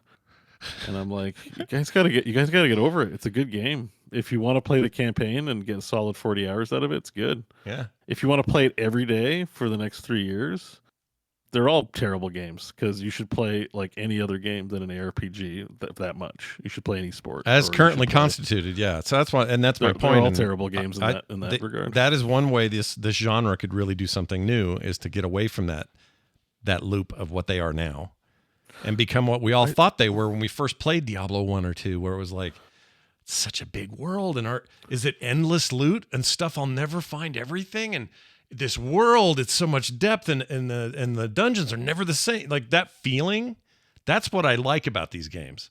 Once I get to the end of that, and all they can do for me is say, "Do it again," I go, "Oh, I don't want to do that again." It felt like Diablo 3 stumbled into the seasonal thing and made the most of it for like what they stumbled into, because like Diablo 3 didn't come out with seasons in mind. No. That was like a innovation much later in its life, and it was like, oh well, you looked at it and I was like, I liked seasonal stuff in Diablo. I didn't play every season, but I certainly had some fun. It certainly reignited my love of that game every now and then when I dove back in, and eventually it wore a bit thin. We got to that last season, and I was like, oh, I'm done with this. I tried again and was like, nope, turns out I'm very, very done with this. And so I think that's where the hope for Diablo 4 was like, well, okay, what are they going to do when they aren't stumbling into it, when they can actually design taking something away from it? And that's, I feel like I bang that drum too often, but like, I feel like that's where the lessons were not learned from before. It felt like they threw out every bit of knowledge they gained with Diablo 3 and took nothing from it. Well, here's another area where they totally forgot to pay attention, and it has to do with Helldivers again. But I actually got viscerally angry the night we played, or the day we played. Not at you guys. I got mad because it suddenly... I'm sorry about the mines. If it's that bad, it was Scott, so bad, John. If the mines are that bad, I will not take them when you're there. No, what it was is this feeling, it hit me all at once in the middle of playing it, because it was the first time I'd really, really just played the way I want to play in that game, and it was with friends and all this. And there was this overwhelming sense all of a sudden where I went, oh my gosh, these should be StarCraft characters. These should be Zerg we're fighting. This should be a planet in that world. We should be reporting to Jim Raynor at the mothership about what the hell we're doing. why isn't this a Blizzard? Why did Blizzard fall asleep on this? And we think they were making a game in this vein with that StarCraft thing that got canceled. We haven't got enough details to know, but some say it was like Battlefield, others said it was more like a squad shooter. Point is, I think more often than not, we're going to rely on smaller to mid-sized devs to think outside these boxes, because now Blizzard just thinks well inside the box on these things. Like, you don't want to break too many rules. Now, could Diablo 4 evolve into something and have a system that we're not thinking about yet that'll blow our minds and change the way ARPGs are played forever? Maybe. They kind of did with 3, to John's point, with seasons and what were those called? The things you'd go on, rifts and all that. Like, those were new, neat ideas. Adventure mode, new, neat idea. Well, now they're just safely doing all that in a different package, and it's really frustrating. You got to wait for somebody else to do it, and the word is Bungie turned down a Halo ODST. There was a former, not Bungie, but 343 guy saying that they basically pitched a ODST game that was very Helldivers 2. And sadly, here's what I think is going to be the problem. I think with Helldivers' success, I think you're going to see a lot of people chase this now. And I think we're going to see some good versions. We're going to see some bad versions. We're going to get tired of it because people are having a hard time innovating. And the Headalarian, when they won another Game of the Year award at DICE, his big speech that he gave, one of his points he made was, we have found that I'm messing up the quote. I apologize. I didn't know I was going to say this. But he said, we found that the best business model is to make good games. Make fun games. Yeah. And that is what Helldivers 2 is. And that's what any game, I think, that takes off and is going to really elevate, even if it's innovating on things. Like, you don't have to be 100% brand new. You can innovate and still be a landmark game. But whatever the next big things are people who are just making games that are fun and good. That's what Helldivers is. That's what Baldur's Gate 3 was. Helldivers is called Helldivers 2. It's the second game. Baldur's Gate is called Baldur's Gate 3. It's the third game. Yeah. It's based off of Divinity Original Sin 2. It's not a case of we can't innovate, we can't do sequels, we can't do shit like that. It's not a case of every IP has to be original. You can't build something in another IP. It all comes down to you just have to make a good game. Stop trying to chase what other people did exactly to try and get money and strike while the iron's hot for a genre. And just say, like, hey, we need to make something cool and fun, and let's not worry about our storefront. Let's not worry about our seasonal content rollout. Let's not worry about the pipeline quite so much. By all accounts, the people who made Helldivers 2 said they had a like timeline of things that they wanted to come out and do. Yeah. And then they came out and said, yep, we're throwing it out. Don't pay any attention to it. It's not accurate anymore. Game was more successful than we thought. We're shifting everything around. Yeah. Like, I can't imagine certain companies, Blizzard being one of them, ever going, oh yeah, we're going to pivot like that. It just seems like those ships don't turn. They either pivot or they either go through with it or they cancel it. They don't have the pivot. There's no turning. And when you're that big, I agree with you there. By the way, here are the actual quotes. He says, many, many people were let go at the start of the year. Don't let that flame be extinguished by our collective mistakes. We don't have shareholders, but we also don't think about them. I love that. He also went on to say, and this is more to your paraphrasing, we ask you to pay one price for a game, and that's it. You can own it for the rest of your life. Building a community, building a player base, building games that are actually fun is going to make you the most money, period. Yeah, I mean, I agree with him.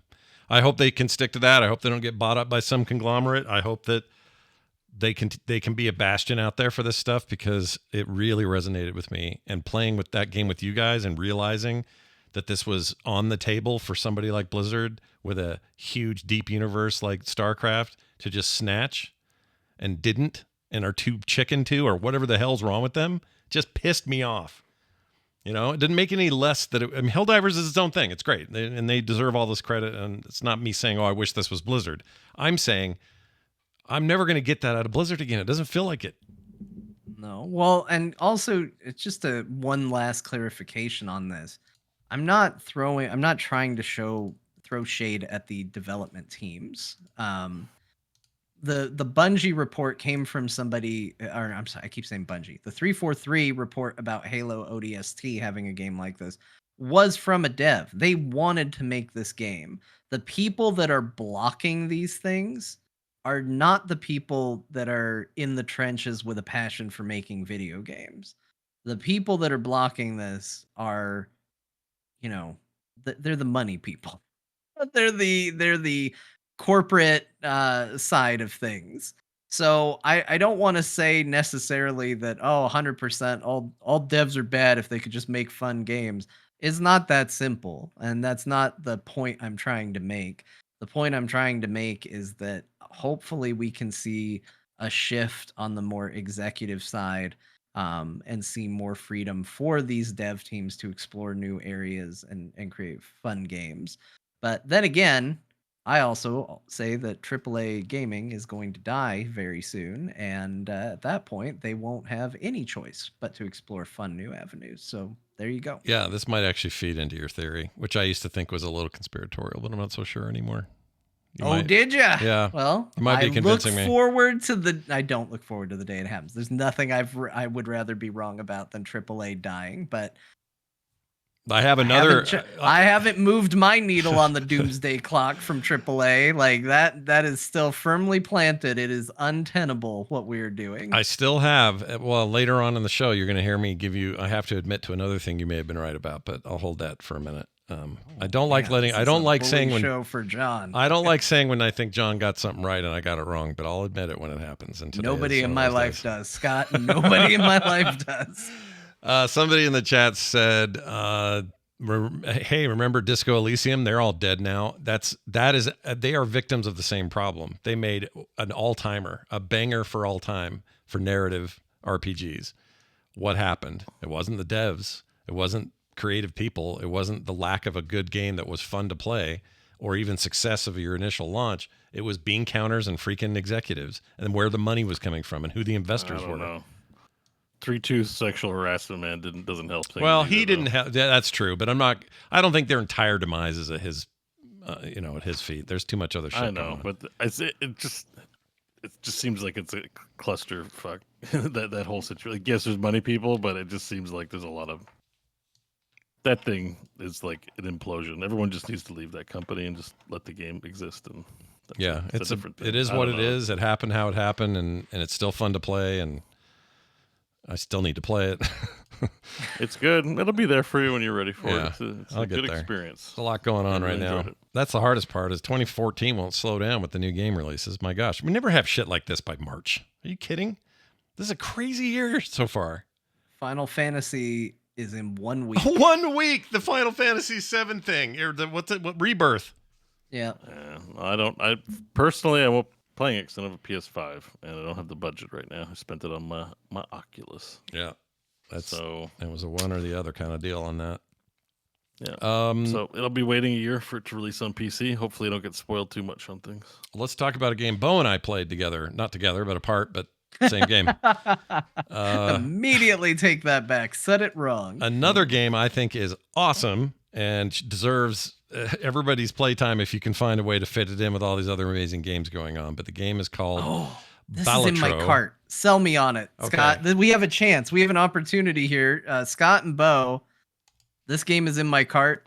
You have the floor. It's possible. Convince me. But we'll see. All right, we'll see what happens. I'll tell. So let's do it in Steam order. is up. I will tell you what happens. I'll tell you what I think, and then I want Bo to do it, and we'll see if Bo dissents at all. So there's no shortage of deck builder games, especially games like Slay the Spire, which kind of set the tone for those moving forward. Monster Train's an excellent example of that, of taking it further. A lot of people consider those two to be the very best, and there are tons and tons of good ones and medium ones and maybe some that aren't great, but it kind of spawned a whole, flush of these. They're just everywhere. It's funny I use the word flush because what I'm about to tell you about has a lot of flushes in it. This is a game called Balatro, which did really well during the Steam demo days thing, People were real happy with it. I heard from one listener who said he's already played 80 hours of the demo alone, and the full game is no-brainer for him. He can't wait for it. That's partly what sold me. The reviews on Steam are through the roof, currently sitting at, overwhelmingly positive, 98%. You don't get much higher than that.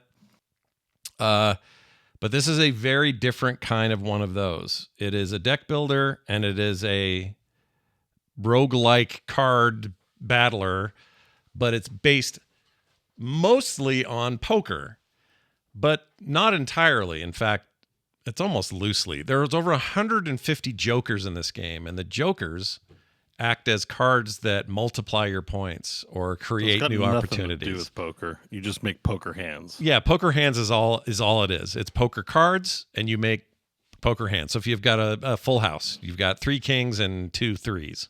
That's a full house, and that means a bunch of points.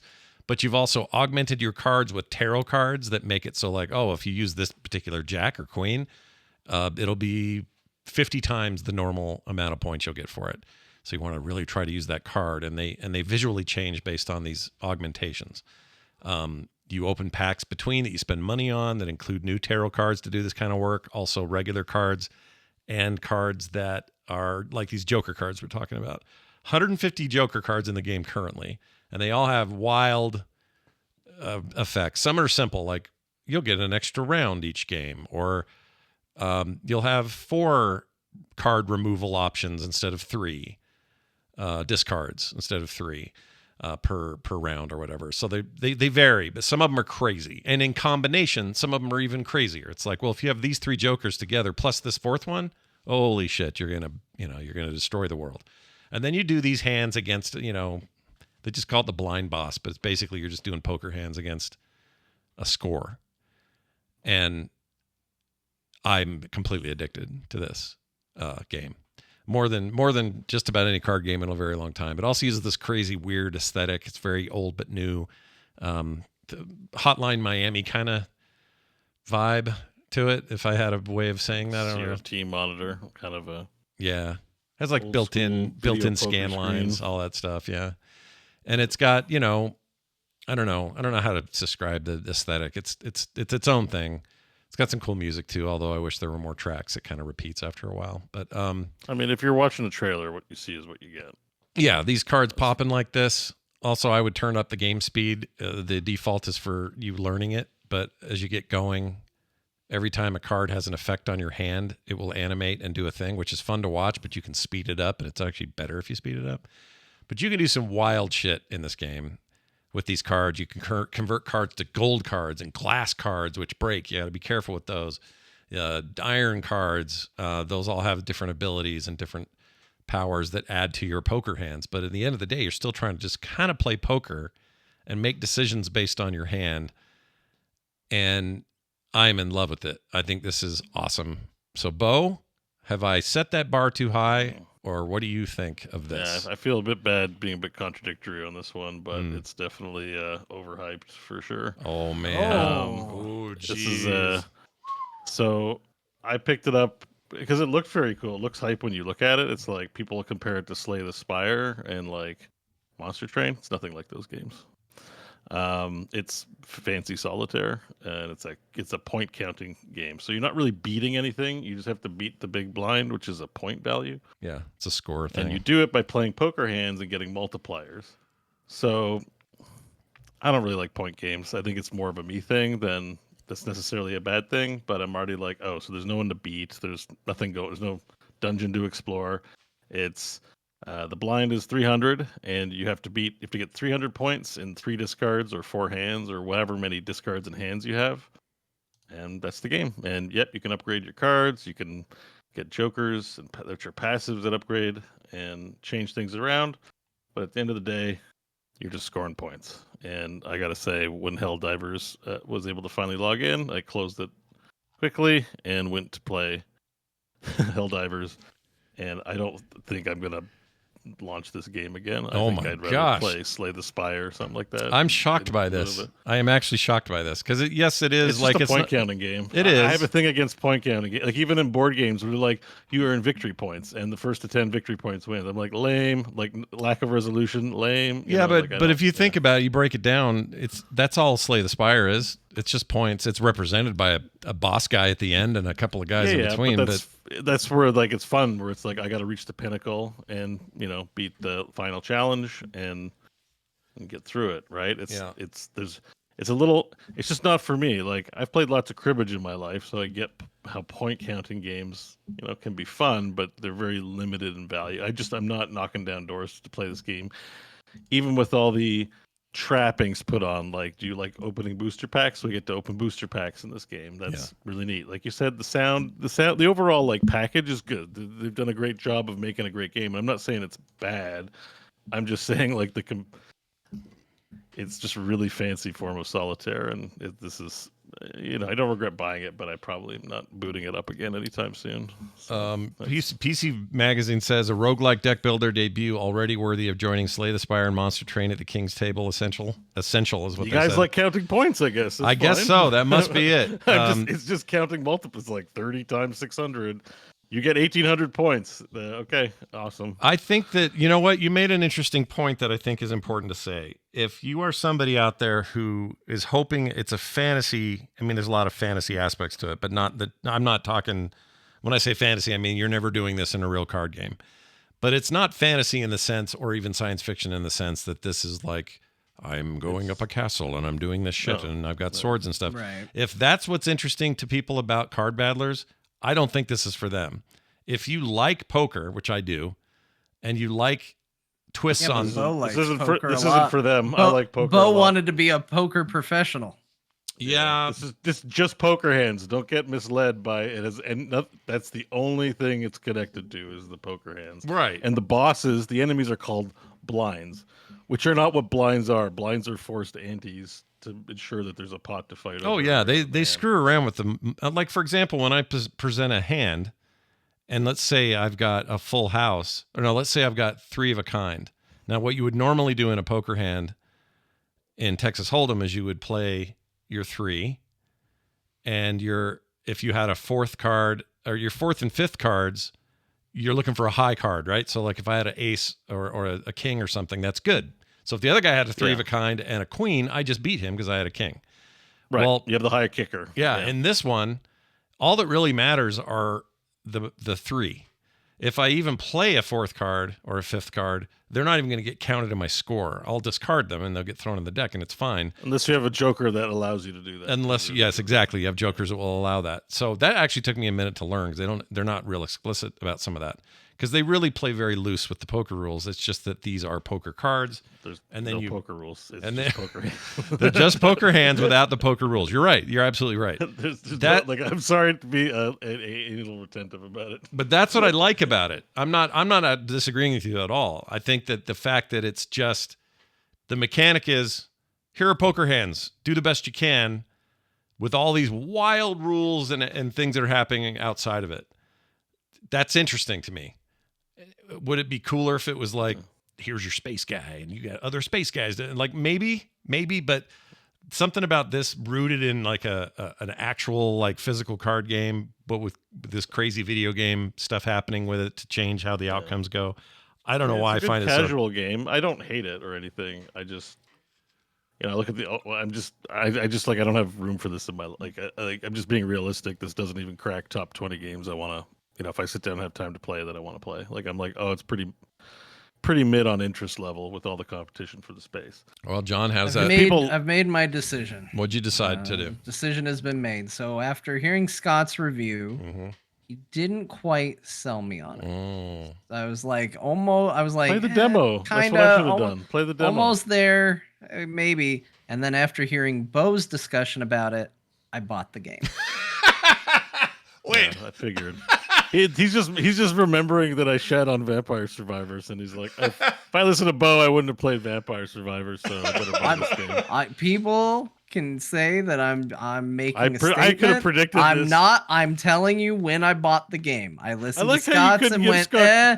And then the fine Bo was like, I hate this game. And I was like, I didn't say maybe there's anything. something to Here this we game. go. It was a new And meme. maybe there's something to this game. Fine, Maybe you know what? we I'll can just go all figure in. it I'll use a poker term and go all in. This game looks like it was made in a weekend. Okay. out. There you go. It's another weekend game. It's in this another added to the collection of games made in a weekend. All Like right. at the very Have your least, whether memes, you enjoy. whether you wanna believe the reasoning behind it, if I'm just trying to get under Bo's skin or not. Here's what I will say. Clearly we need this is why we have 3 people on the show. Clearly we need a decisive stance on this. We've got one on one side of the fence, one on the other.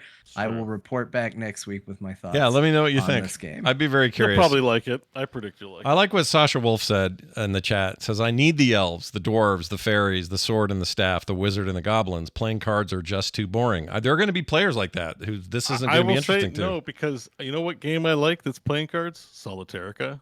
That game's awesome. I do like that game. I would recommend Solitarica over this game, like in a heartbeat. Didn't a Solitaire game just come out on Steam too? I feel like Yeah, I pulled it up and saw Regency Solitaire 2 just Yeah, came that out guy's on great. Steam. That guy makes really good solitaire games. That first one was highly regarded. I'm being serious. Sorry, like I'm just doing it to dissuade myself. I mean, sometimes that's a real thing that can happen, but I think it's overhyped.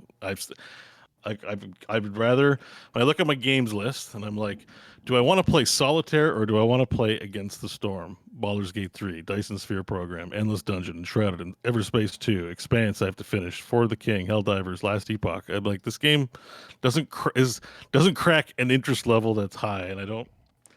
You know what? I just realized the problem here. If you were like me, where you do a lot of nighttime gaming in bed with a Steam Deck, that might change how you'd feel about it because, well, even then you could play other games. But my point is, this thing is so good on Steam Deck. It's also on Switch for those. I don't want to ignore the Switch, but Switch also got a version. But it's so good on there and has such great controller support for a game that you wouldn't think would be very good at controller support. It's actually excellent. For whatever reason, these are like numbers popping in an ARPG for you. When I see those numbers over to the side catch on fire and just start multipliers going up, something in my brain just goes, yeah. A lot of reviews are like that. It's like a dopamine hose for all this stuff. I just gotta say, like, I'm not into point counting games. You know what other point counting games I hate? Like all those Euro board games that are like get victory points, like Settlers of Catan. Yeah. You don't actually have a win condition. You just got to get victory points. Yeah. Dumb. So dumb to me. And this game's kind of like that. Just score points. It's just so like, put some effort into the thing. But everyone has different tastes. Yeah. And if your tastes are you like that stuff, and you guys know I like my numbers, won't play an ARPG without damage numbers. Right. But I don't like counting numbers to get to a target number. Well, I don't think you should feel bad at all. I think this is actually good that you've got a different take on it because, you know, I was hoping that we weren't both going to have the same glowing take or even the same negative take. That being said, I was trying to be mild. Like, it's a great game. Like, it's well programmed. It's a very fancy package. John's gonna love it.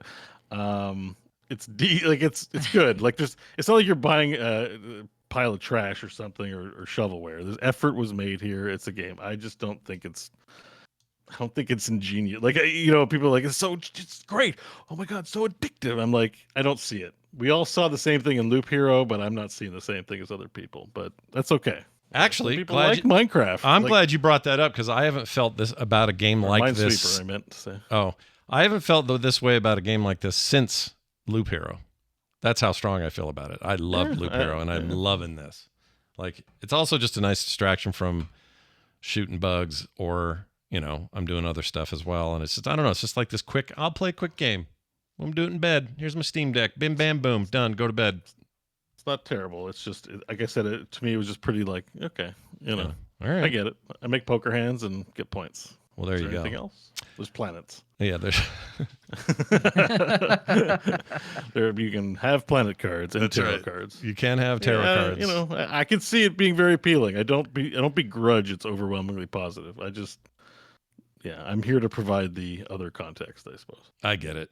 All good. Here's what else I played, and I'll be quick about these because I realized that Helldivers and Last Epoch have eaten up a lot of time today, so I will tear through these.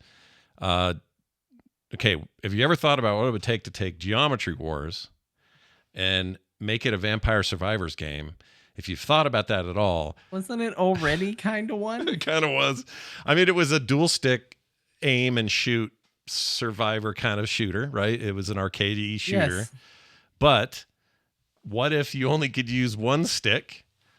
And what if you picked up abilities over time, like you do in Vampire Survivors, after picking up a bunch of XP, that you could then have go around you, and here's a new one, here's a shotgun, here's a teleportation, like all that stuff, and then just go as long as you can, and literally have it look like you're playing Geometry Wars. Well, good news. Actually, I say good news. I actually think it is actually pretty good. I think it totally apes from Geometry Wars, and it's a little concerning. Well, yeah, it's clear. Like they're doing again, like Pal World pals looking like Pokemon. Yeah. Mission accomplished. Yep. That's what they want. Yeah, exactly right. It would be a failure if this game did not look like it was being Geometry Wars. You're not wrong. It can be a little jarring though, because I played a lot of Geometry Wars Retro Evolved, and also 3, which was a lot of people didn't play 3, but I like 3. Anyway, I like these games. I was a big fan of those dual stick shooters. This is not that, because you're not dual sticking anything. You have abilities that are auto shooting. There's not even a way to change the options to aim. So this is a little like we talked about last week with the one you're playing, John. My brain just went dead. Deep Rock Galactic Survivor. Yeah. So it's like that. It's exactly like that.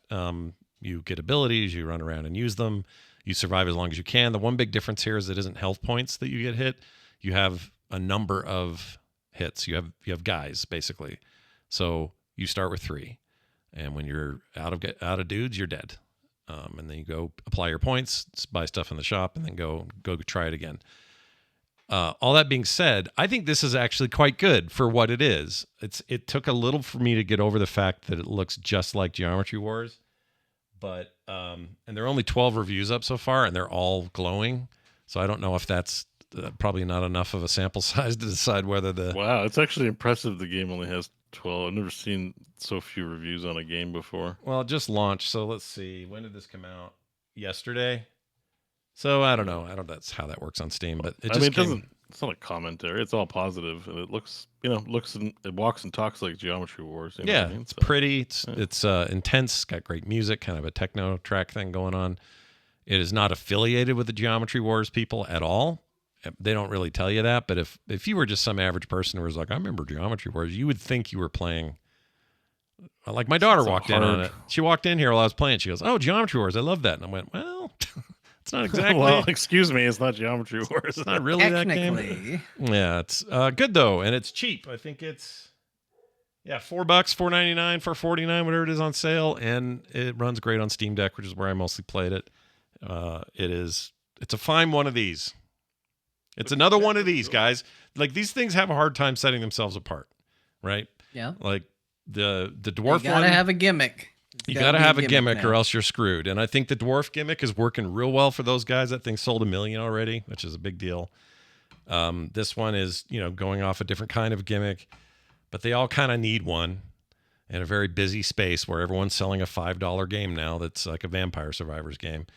But this is by far not the worst one I've played. I don't know if it's the best, but it's good.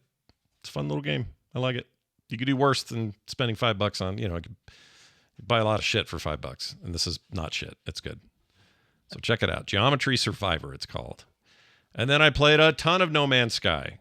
We all know about that game, so I won't get into details here, but I will say that I started a new save. That game has never felt better, and I am positive, maybe there's a patch and I missed it when they did this, but the on-ramping sort of early game is so much better than it used to be. It used to be, I don't know what it used to be. It used to be kind of obtuse to a fault and kind of, well, do I go to another planet? How many planets should I check first before I decide to settle in here? Like, they have ways to like change your mind faster about where you put your base computer and if you want to make that your home planet or not because you found a cooler one later. It's just, that game's great, dude. No Man's Sky is great. So now the big admission. It's also never looked better. That game looks insane right now. Mm-hmm. It looks really good. Here's my admission. I hate making this admission, but John was right about something. John said Go some ahead. time ago that No Man's Sky is better at everything it does than Starfield is. I hate to say this, but he's right. I think he's right. Like I think it maybe took a while, okay, to really truly get there, and it's been nothing but positive jumps every time they update. It's like, oh man, Hello Software, they love us. Look at them giving us free updates, like, and they still do. We just got a new one a week ago, which is why I reinstalled it. When I couldn't get into Helldivers all this time, that's where I went and played that, and I played a ton of that game, and I will continue to play a ton of New that. ships look awesome. They do. I got The this new ship's really cool. I got a ship from so I back in my other playthroughs I never got one of these. You know the purple crystals they're kind of rare and they're hard to find, but when you find a planet with those, it's an alternate fuel for a certain kind of ship. Maybe this is newer than even you guys have played. I don't know. I don't remember that, but I've got played in the a few years, guys. So yeah, I'm watching a trailer now, and I'm like, I don't recognize anything. There's a bunch of new shit in there, but that on-ramp early stuff, and I'm just playing a regular survival version of the game. I'm not doing creative or anything. Is so much, just feels so much smoother and worked out and like sensible, and I don't know how to explain it. It's just a better experience, and I'm having so much fun in there. And it just occurred to me the other night. I'm in the middle of doing something cool, and I went, oh, why can't Starfield do this? And then that voice of John's in the back of my head. No Man's Sky is better than Starfield. I'm sorry, Scott. I will say, though, to Starfield's credit, I still maintain ship customization in Starfield and having that mid-tier of ship, all of the Millennium Falcon, where it's not quite a fighter, it's not quite a capital ship. You got a little room to move, but it's still, it's homey. I wish No Man's Sky had both those things, and the ability to dock directly with a ship and board it and take it over would be really cool too. Yeah. So those are three things that I prefer in Starfield. And I wish No Man's Sky would steal it. Well, some of it they have. You can be a pirate and board other ships, take all their shit, take their ships. It feels easier for No Man's Sky to take those three things than it does for Starfield to take everything else. I watched a guide on YouTube where this dude is making space credits just hand over fist by just pirating. He'll find a system that's a little vulnerable. He has all these categories for why he would go after a certain system. And then he just clears that place out, takes over everyone's ship, kills a bunch of dudes, takes their shit, makes tons of money. And it's his whole vibe. And then you can play that, or you can go play, hey, I'm going to farm to make extra money passively while I'm out of the game. Or I can do these other 10 things. Or, like they've even a few things like, when you talk to those little knowledge stones and they would go, here's the Gek word for penis or whatever. Yep, that's my first one I always seek out. I haven't found You gotta that know. yet. You gotta know when you're dealing with a penis in other alien languages. I'll invite Bo to I should invite Bo to that planet. No, but whatever it was, what they do now is it's just different now. You go and you click one of those, and instead of the usual like zoom in and kind of take control away and wait for text and click through it and everything, it doesn't do that anymore. It does on your first one, but now it just shows it, and it's in a new kind of animated like portal light thing opens up in it. It's like just different color and maybe even sound or whatever. It's little weird stuff like that I am definitely noticing, where the polish has just been added to a bunch of stuff that I as you guys are on. talking about it, I'm like reinstalling it because maybe we'll play it on the multiplayer Tuesday, and I want to check things out. I would love that. It's also one of the few games I noticed that every time I install it, the file size seems to get smaller. It's now a 13 gig download, and I'm like, wasn't this 60 gigs at one point? I'm like, I don't why know what is it they're only doing. 13 gigs? Like, what happened? Maybe they're just optimizing the hell out of it. I don't know. I don't know what they're doing. They're adding more stuff, but I'm just saying. I think the file size is it's going to be 100 kilobytes in a few years. It's just in incredible shape right now, and I'm having so much fun getting back in, and I don't know, really enjoying it. I'd love to do that new expedition with friends, because that's kind of the point of those, right? The expeditions are like co-op experiences, and They can be, yeah. yeah, Because it starts you all at the same spot. Everybody's the same starting point. Everybody's working on the same things together, so it's not a bad way to do it. yeah. And when those are done, you just go back to your saves, your normal, and you can't take all your shit with you. I think I would like to do that. You can either when you finish an expedition, you can keep playing. You basically can do a reset of that instance, or you can just go back to your save and now pull up all the items you unlocked on that expedition on your main. Yeah.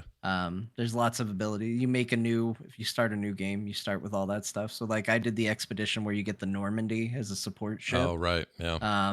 And anytime I make a new game in No Man's Sky, I have access to the Normandy. So yeah, it's awesome, that game. I'm going to keep playing the shit out of that. I'm in the mood. Sorry, Starfield. For a hot minute, you and I had a thing going, but I will say this. I know I throw a lot of shade, and it's going to seem like I threw even more by Scott saying John was right when he said No Man's Sky was better. I do occasionally stop and look at Starfield and go, reinstall that game. Should I play it again? well, I take it all back then. Maybe, John was wrong. Maybe one day I will. Maybe one day. Me too. Like, You know what? They're going to come out with some announcements about their actual updates they're doing. They've got some cool stuff on the horizon. I may completely flip and go, oh wow, they really improved this game. But there's just so much stuff. Even the space combat got better. When did that happen? Because the No Man's Sky space combat used to be kind of shit, and it's way better than it used to be. Yeah, they've been doing incremental improvements on everything. Feels like every time they do an update, it's like, hey, we redid this. Yeah, Like, I love it. it's really crazy the stuff they're putting into that. And that makes me want to put in a lot play of work. that Light No Fire game they're working on now even more, because I just feel like they've learned so much about. I know. I said it when they previewed it. We're gonna fall for it again. And like, if you follow Sean Murray on Twitter, he has really good humor about it. Like, he knows. Like, he even reposted somebody saying, "Okay, Sean, now when you go out there, just don't overpromise anything." And then Sean Murray, "We're making Earth," and then he reposted it and went, "Ah, fuck." Like, he acknowledges 100% Yeah. where he went wrong. Doesn't mean they won't do it again. Yeah. Like, they still 100% could, but it does look really cool. That game It looks so looks good. sick in a way that No Man's Sky to me didn't look sick even in before it the early. launched. Yeah. Like this looks way more competent. I'm watching it now. There's just all kinds of colorful birds and trees, and they're saying it's all in-game footage. Like, I don't think you need to be worried about them having a second No Man's Sky. I think this thing's gonna launch. It already looks dope as hell. Like, I don't. I'm at I'm this not worried stage, at all. like, with how No Man's Sky is now, like, I don't even care. I would take a second No Man's Sky if it just Oh, I has to would be too. a long road to get Yeah. there. Like, yeah, it was frustrating, and Mhm. I was so excited for the day it came out, and then just like, I don't great. I'm having an okay time, but I don't think it's great. But obviously they support it. Obviously they don't just abandon it, and I'm so excited about the promise that game could be. 'Cause Yeah. No Man's Sky is so good. Yep. It's Yeah. got rabbit people. Yeah, it does. I Got saw those in rabbit that people town. and pudgy dragons. Yeah. Rabbit people and pudgy dragons. Got a whole new. No, this. Well, okay, maybe you're right to be a little worried, but still, it looks so Bo's good. like, oh man, pudgy dragons. I've- Why do you hate pudgy dragons, Bo? To me, pudgy dragons actually make more sense than thin No, dragons. I don't hate pudgy dragons. What, did I give that Oh. impression? Oh, I thought you did. No. I No, think no, I that- just mean I thought like that was a criticism of the D&D movie, and when I said pudgy dragons, you're like, oh, maybe you should. Oh, be the worried. D&D dragon. You didn't like that dragon Yeah. very much, No. right? Yeah, I didn't care for it, but just because they did it. They did it dumb. It's not because I don't like pudgy dragons. Yeah. Okay. It was just dumb Jumanji humor. You know what I mean? Like just the Hollywood. Here's four people doing something weird. Let me the think Hollywood about formula. that. I hadn't thought about that. I handed Bo a shovel. I- Again. I'm sorry. Yeah, the D&D movie. It was shit. Sorry, guys. Bo, hand me I the did not shovel like back. it. I'm sorry I handed Sorry, I it to you. shouldn't say Give it me the that way. shovel back. I'm being hyperbolic. It's a great movie. If you enjoyed it, wonderful. I didn't enjoy it. Thank you very much. There you go. All right. That'll stave off all that YouTube hate. It'll be good. You did it. But the point I was talking about, Light, you were saying you didn't want to fall for the hype, and Sean Murray's Right. trying not to be hyped, and I'm like, I'm looking at this, and it's already hype. It's Like, hard not that's to all be. I'm It's saying. Yeah. super hype. Yeah. How can It you not looks be hyped? so hype. Like every second of this trailer is like hype. I'm just not thinking about it because I'm sure it's not going to be out for a while. So Yeah. Looks real neat. Yeah, I don't think. And I mean, if they smart. Maybe they do early access, Sean Murray. Yeah, they Early could. access. He keeps. That way. They're no longer under the Sony thumb with this, though. Got to remember that was a big part of the problem last time. Is Sony had all these expectations of time and when, and they couldn't. They just couldn't do it. They don't have that now. This will be they choose when it comes out. Yeah. So they still could do early access. Sean. Yeah, they could. But they have earned. But see, that goes against your whole thing with survival games early access, right? Because they. Well, no, I mean, I'm not gonna go whole hog till it's 1.0, but jumping in gives us a time to go like, ooh. See, when a game launches and it's like, ooh, then it's like game. They all deserve. They should never have been born. That's how bad they messed up. But when your game is like launched in EA and it's bad, people are like, ooh, I hope they fix this. Yeah. You know, like people are, you slap the words early access on a purchase in Steam and people all of a sudden are like, have a bit of space for you to like, you know, listen to feedback. But if you launch it, oh, no. That's terrible. That's like Helldivers is an amazing game, but it's getting foibled, like, you know, because people can't play the game and they get frustrated, which is like understandable. But if it was early access, everyone would be like, hey guys, it's early access, chill out. All they had to do is slap an EA title on it. But anyway, we'll see. Doesn't do that, I guess. We'll see what they do. But yeah, for now, No Man's Sky. They announced the other day. They said 2024 will be their biggest updates they've ever done to No Man's Sky because they seem like they're in no position to stop supporting No Man's Sky. They haven't confirmed, but they also haven't denied that the Earth is actually related to the other game in some weird way. That'd be awesome. Like if you slap a dragon, a star blows up in No Man's Sky. Oh, I like it. You're just thinking like butterfly effect shit going on. Yeah. Who knows? I love that. I love that. Every time I scan a mineral, a purple bird gets its wings or some shit like that. Yeah, exactly. Yeah. That's amazing. Something like that. That's amazing. Anyway, that's what I played. Sorry that all took so long, everybody. John, let's get over to the 2K23 WWE, soon to be 24. Brock Lesnar controversy aside, I've been reading about your game, and there's some controversy about that new one, but it's mostly about him. I guess Lesnar did something shitty or something. So now they're like, well, he's still in the game, but he's not on the cover, and it's a whole thing. I think there's a lot of speculation that Brock Lesnar did something shitty. I don't know. I haven't followed it. There's Vince McMahon did some truly awful things. It sounds like. Yeah, he sucks. Isn't that the it sounds appeal like these no, guys, like or- this is really bad, Bo. This Okay. is like not funny bad. This is like really, really bad. Yeah. Pretty bad. And it sounds like Brock Lesnar might have been named in some of that stuff too. Yeah. So We're talking human trafficking. Anyway, don't sex know. trafficking. Lots of Yeah. that's all playing out and will continue to play out. But you know what hasn't had any real controversy yet? Frog wrestling.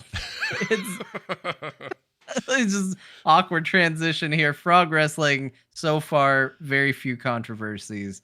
It ends next week. At least the WWE 2K23 ends next week. We are quickly heading to our big final free preview on this particular game, and then after that, we are moving over to the new game. I'm going to take a month off at least and get things moved over, and it's going to be kind of a fresh start for Frog Wrestling, kind of a reinvention. If you are used to the way things are going right now, everything's going to change after that. So building up to that big free preview next week, we kind of know what it's going to look like in terms of matches. Yeah, I can't wait. I can't wait to see myself in just jeans before they became jorts in the new season. Is that what you want? Maybe Yeah. I should actually. I made what, like, everybody else on this roster got consulted. Yeah. I just made. Yeah, I was you just made That's me. not. Actually, Bo too. I didn't ask Bo any questions. He got built by committee with a chat room live. Yeah. So didn't know it that. was. Neither of you really had any input. Everybody else that got asked, it was like, hey, are you okay with this? Do you have any ideas? And, some people said they didn't have any ideas. Like Randy was super into it. He wanted to do like promos and stuff, but like he gave me no character work. So he wound up being a chef. Yeah. Like Yeah. it's just, he didn't give me details. So I just picked one. Some people were very into it and very specific about what they wanted. So now we're gonna do a new start and we're gonna figure things out. Man, watching Diane Talis just kick your ass out here outside the ring. It's kind of rough to see, man. Just kicking your ass. Diane Talis is, he's rough business. I just saw Mark Spagnuolo drop you on your head. Oh yeah. So, now watch Diane out Talis for Mark. He's Diane Talis just did something to me. I couldn't even tell you what that was. That looked unholy. What did he just do to me? What is he doing? All right, he's crazy, man. He's the arch fae of carnage. Yeah. You never know what he's gonna do. Yeah, he's rough. Well, all right. That's awesome. Can't wait for more. Also, apparently, Deep Rock Galactic Survivor got its claws in you deep.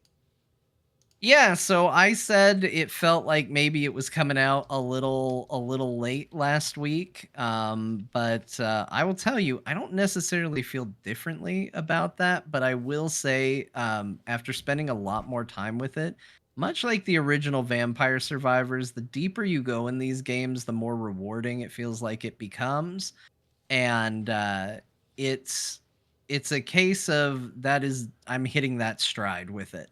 I'm starting to get to where I can survive longer. I'm starting to get where the abilities and the upgrades I'm getting are absolutely insane, and getting some builds that it's just like, oh, this feels broken. This feels great.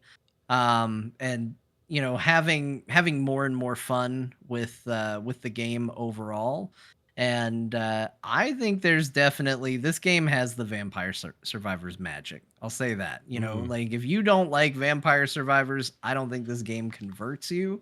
It is a tried and true one of those. But if you do like those types of games, this game, damn good one of those. And was a fantastic game. If I couldn't kill bugs in Helldivers 2, I went and killed bugs here. And it was super fun. The mining doesn't exactly reinvent anything, but it is a cool addition. Like it doesn't feel... It's vital enough to not feel like it's just a gimmick, but it's not so essential that it feels like, oh, please come play this game for the mining. But the mining is fun. It gives you something else to do besides like, oh, I'm just dodging enemies. Right.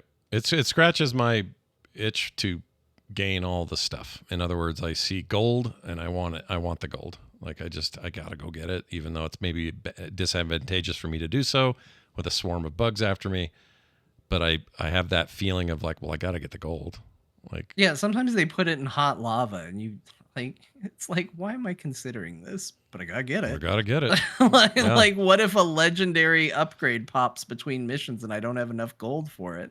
What's a little fire to my dwarf feet if I can't afford that legendary upgrade? Oh, that reminds me. You speaking of dwarf feet, you were speaking very fondly of the engineer last week. Have you unlocked everybody, and do you have a new favorite, or do you stick with the engineer? Where are you? I have everybody, so I did get the driller, which is what I play, or whatever he's called, the guy with the the drill thing. Yeah. Which is what I play in the main game. So I don't like him, but I'm making myself like him because he's my guy in the main game. So he's the one I have the highest level with and have unlocked the most with and done the most with, but it is from sheer force of will.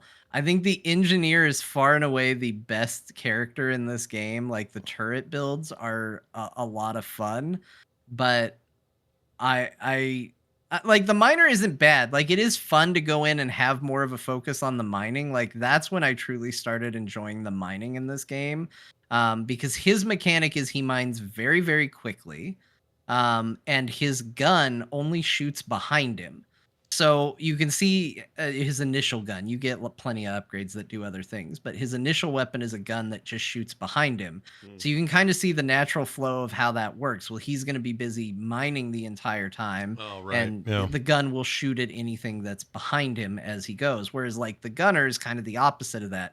Has an amazing gun, does a ton of damage, lots of fire before you have to reload, but you have to be facing the enemies. So if you're going to try and mine as the gunner, you're going to have a hard time because if you're facing the wall, you're not shooting any of the bugs with your best gun. Yeah. So they do a good way of, they found a good way to really balance the dwarves to where they feel like they're doing different things when you play as them and you have different goals. So I do like the mining on the driller.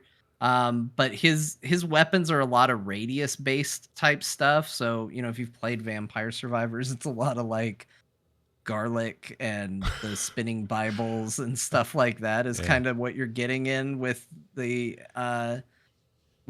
driller. And you unlock a bunch of different weapons that do change it over time, but the initial builds with him, like, that's what it is. It's a lot of radius stuff and dragging enemies through effects and stuff like that. Right. And I didn't love that at first, but I have kind of forced myself to stick with it. And now I'm starting to get more projectile based stuff. Like I got my cool little axe, which acts like a boomerang. It flies out and then comes back, and weapons like that. So it's just deep. Yeah. It's Deep Rock Galactic. Deep Rock There's Galactic. lots of stuff there. Yeah. Yeah. Rock Get and in Stone. there and try it. It's fantastic. Rock and Stone. Baby. Rock and Stone, everybody. They sold 1 million copies in like 4 days, and that was, I think, well beyond their expectations. So if you want to go see what the hype's about, that game's available now. I think it's still on sale, right? It's still less than $10, whatever it is. I don't know because I bought it already. Bo, let's get over to you. Yep. Let's talk some. Let's act like it's the Instance 2008 in here. All right. What? Yeah. All right. It's the World of Warcraft Season of Discovery section. I'm just going to give our Phase 2 guild some due this go around. Not too long, but that's pretty much. Aside from Helldivers, that's the other game I played. But before I start, Scott, I have a beep beep beep beep beep new game alert. Do we have a sound effect for that? Hold on. Here you go. We'll use that for everything now. Yeah. So, have you heard of Solium Infernum? No. Tell me more. I just saw it on Steam, released 2 days ago. Solium or today. Infernum. It's Civilization, except it's in hell. What? Yeah. Like, sorry, I have to interrupt everything. I just didn't want to interrupt John, but as soon as I got a moment to speak, because I don't know, I just popped up into my field of vision. 100% rating so far. I'm in. I don't care what's going on. I love this shit. It's only 12 reviews. I don't know, but it was rated pretty highly, and it looks cool. Anyways, just saying. Just bookmark it, but maybe one of us will play it. Not much to say. Just came out today. I'm so excited. I know you're a Civ enjoyer. I am also a Civ enjoyer. Don't think John is. Do you play Civ? I did a lot of Civ, right? Yeah. Look, it is one of the permanently installed games on my computer. Why do I think you kind of hate grand strategy games? Am I confusing you with somebody else? Maybe. Yeah, probably. Yeah, Probably Crofton, because Crofton hates everything. It's probably Crofton. Yeah. Crofton's like close enough to where they get mistaken for him because Crofton thinks he's a rogue. Like we were talking about, people have different kinds of intelligence. He's intelligent in a different kind of way, where strategy is not really part of it. Grand strategy, I mean. Anyways. Now that we mentioned him, he's going to be in our Discord being insufferable. You're not wrong. Yeah, we see you, Crofton, posting little like "pay attention to me" gifs. Sure. just say what you want to say. Don't be coy. No one likes a coy boy in the core chat. All right. Anyways, enjoy that. Thank you for that. I had no idea this was a thing. I'm absolutely getting this. I've already spent tons on games. I need to budget it out a little bit, but it's so hard. I want to buy that thing instantly. Yeah, it looks good. Oh, today. Yeah, launch was today. You're right. Yeah, Civilization in Hell. I'm like, it's this. Yeah, dude. I love Hell. I love Civilization. Yeah. you're into both those things in equal measure. More mashup fodder just getting thrown out there right now. All right. Clip it and save it for a rainy day. Yeah, clip it and ship it. All right, so let's talk about World of Warcraft Season of Discovery. As you know, Phase 2 came out. I haven't talked about it a lot because people are just leveling and discovering stuff, right? Mm-hmm. And but the core guild has finally made its first attempts this past week to do Gnomeregan, the new big raid. And as you can see there on the screen, I've cleared 3 of 6 bosses so far in Gnomeregan, and the new fights have been really fun.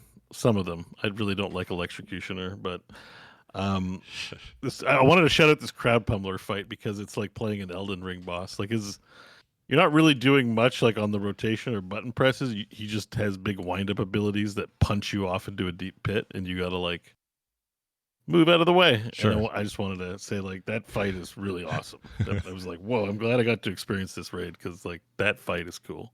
That's cool. But anyways, we're having a good time in there. You know, it's never too late to come join core guildies. The whole idea of the core guild is we know from the Heroes days, it's enjoyable to play games with your favorite core hosts, and this is one way you can do that. So, you know, it's not like a elites only kind of thing. So come in and hang out. And the people in there, it's like a cult. They want more of you to join. They're like, "Bo, please get more players into the core guild to play World of Warcraft." Yeah. Season discovery. Can I ask you this one question? This stuff that's new in season 2 or part 2, whatever they're Phase calling 2. it. Phase 2. Yeah.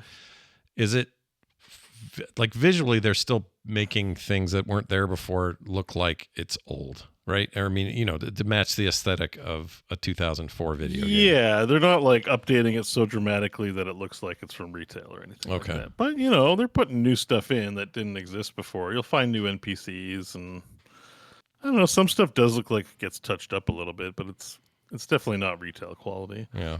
Interesting. Okay. No, that's probably a good thing. That's what people are there for. Yeah, like I found this guy. I don't know if he looks identical to how he did back in the day, but I found his animations looked really crisp, and you know, like it was a fun fight. Yeah. Excuse me. Cool. That being said, it's Nomergon. You got to turn the music off in there because it's. Oh, that'll kill you after a while. It's terrible. Yeah. It's terrible. Almost and as it's a bad raid. as It's not even gnomes. like a dungeon.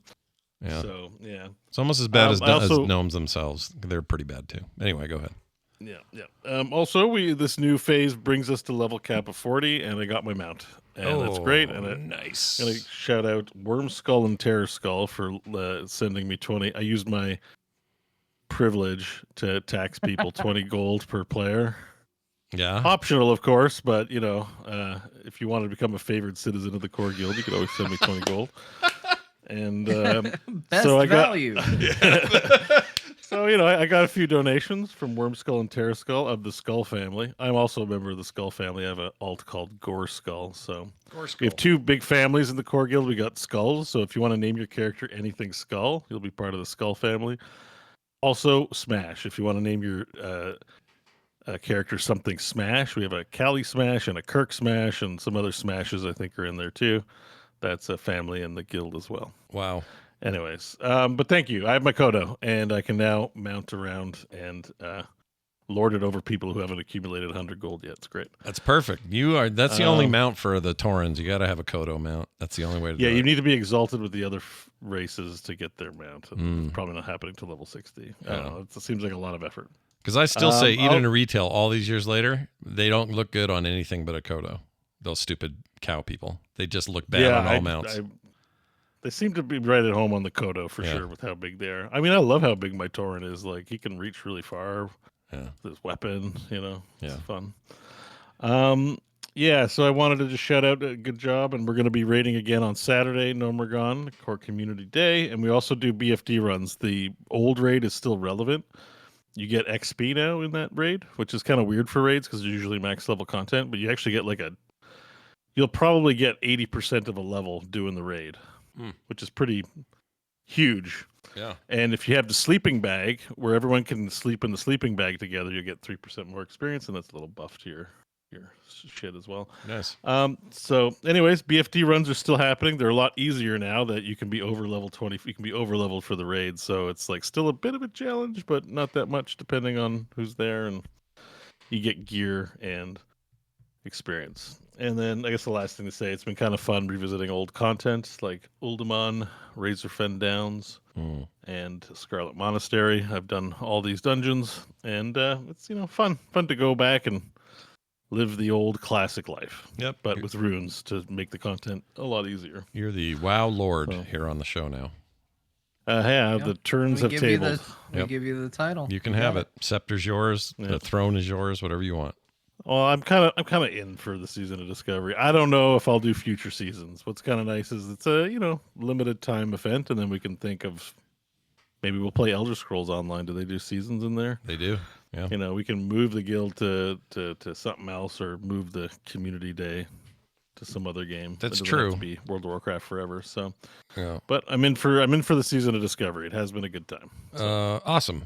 Oh, and I forgot to tell you, everybody, that I'm still playing Unreal Tournament toward 2004 like a wild man. Just to mention that. Unreal I thought it Tournament. was 99. You're We on were to playing both. 2004 now? We're playing both. So last week we played 99 again, and on Friday we're playing 2K4 again. So we go a little bit back and Which forth. is your definitive favorite? You Oh, need my to pick favorite one. of all time is 2K4. I love that game because it Yeah. it added a ton of stuff, but also pretty true to what 99 was. I don't know. There's something about it. Something about that one in particular. It just gets me. And I like the big onslaught mode stuff. The war mode stuff is really cool. If you can get the right people in there for a team, that's a very fun way to play that game. But even it's just good old fashioned. It's also like Unreal Engine 2, which was what 2K4 was based on. Still looks nice. It still looks like it is held up visually. As compared to 99. 99 is a very old, kind of ugly game. It still plays amazing, no complaints. But I don't know, there's something about 2K4 that feels a little more immersed. I don't know. I just like that. I like them both. And we're running 2 servers, so we just play whatever we feel like playing, and it's going great. Nice. I still got to get in there with you guys one of these days. Anytime you want, you're in. And we got a link now to easily, if you don't have 2K4 installed or have it on Steam, we have an easy way to get it now, plus a way to connect and change your resolution. Oh, I see. You have a page for 2004 retro. Retrogib.com is where this you want one? to go. You can't buy it anywhere. It's an archive. Yeah, they don't let you buy it anymore. That's an Epic thing. That just is not for sale anywhere. So if you've ever owned it before, or even if you never did, we have fun links on there that'll help you out. Let's put it that way. Okay. All right. Let's see. That's it for that. Let's take a break. When we come back, another Core Crush Co-op edition. Oh my gosh, I don't even know. How did we do last week? Who won? I don't remember. I did, I think.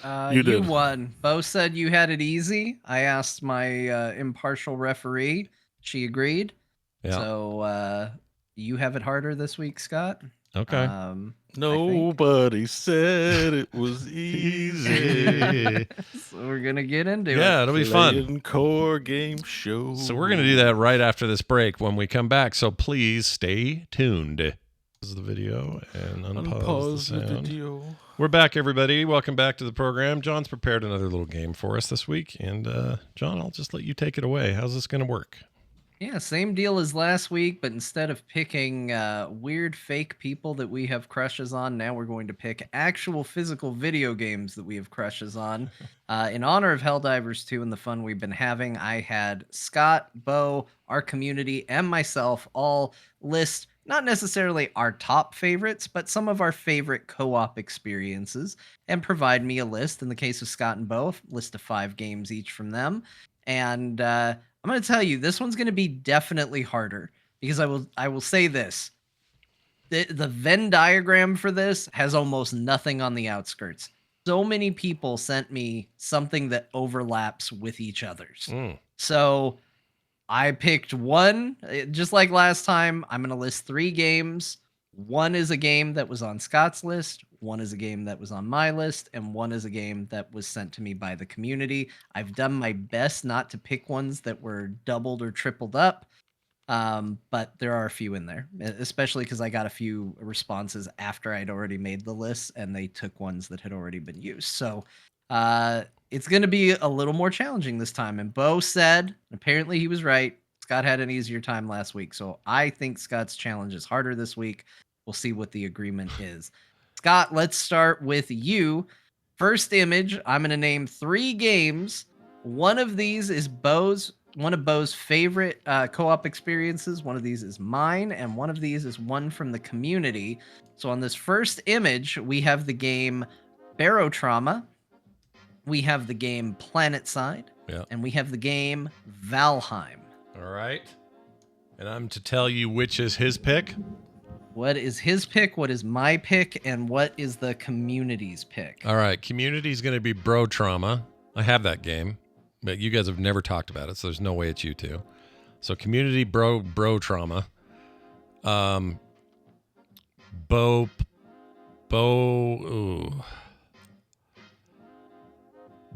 Planetside, you Valheim. Oh, that doesn't sound right. Nope, you said it. You locked it in. I already said incorrect. Right. So that is a point lost. Take another guess. Bo Valheim, John Planetside, Bro Trauma Community. That is correct. You get 2 points for this one. Damn, dude. All right, I'll take it. All right. I forgot. Bo, I forgot to your give myself a fart. first one. That was for getting it wrong. Yeah. All right, go ahead, Bo. Escape Academy, Halo Combat Evolved, and NBA Jam Tournament Edition. Oh, jeez. Where is it? And one of these is you, right? One of these is me, one of these is Scott, one of these is the community. What do need you to get think, them in the Arthur? correct order. I lost What do you think, Arthur? I lost the image. Is the name of that cat Arthur? I love that name for a cat. That's Arthur. Yeah. Say That's hi to adorable. Arthur. Say hi to the core community. It looks Arthur. like Jonesy from Aliens. It does look Yeah. like Jonesy from Aliens. Yeah. I like that. Hey, buddy. Mrs. Mommy. She's out Aw. of work, isn't he? Oh, coming to bug me for food. All right, now they're Anyway, up. Escape Academy, Halo Combat Evolved, NBA Jam Tournament Edition, you said? That's the one I have up. Okay, we're good. So, Scott, Escape Academy. No. Yeah, maybe. I don't know, man. Scott, Escape Academy, John, NBA Jam, the community Halo Combat Evolved. Incorrect. Oh, man.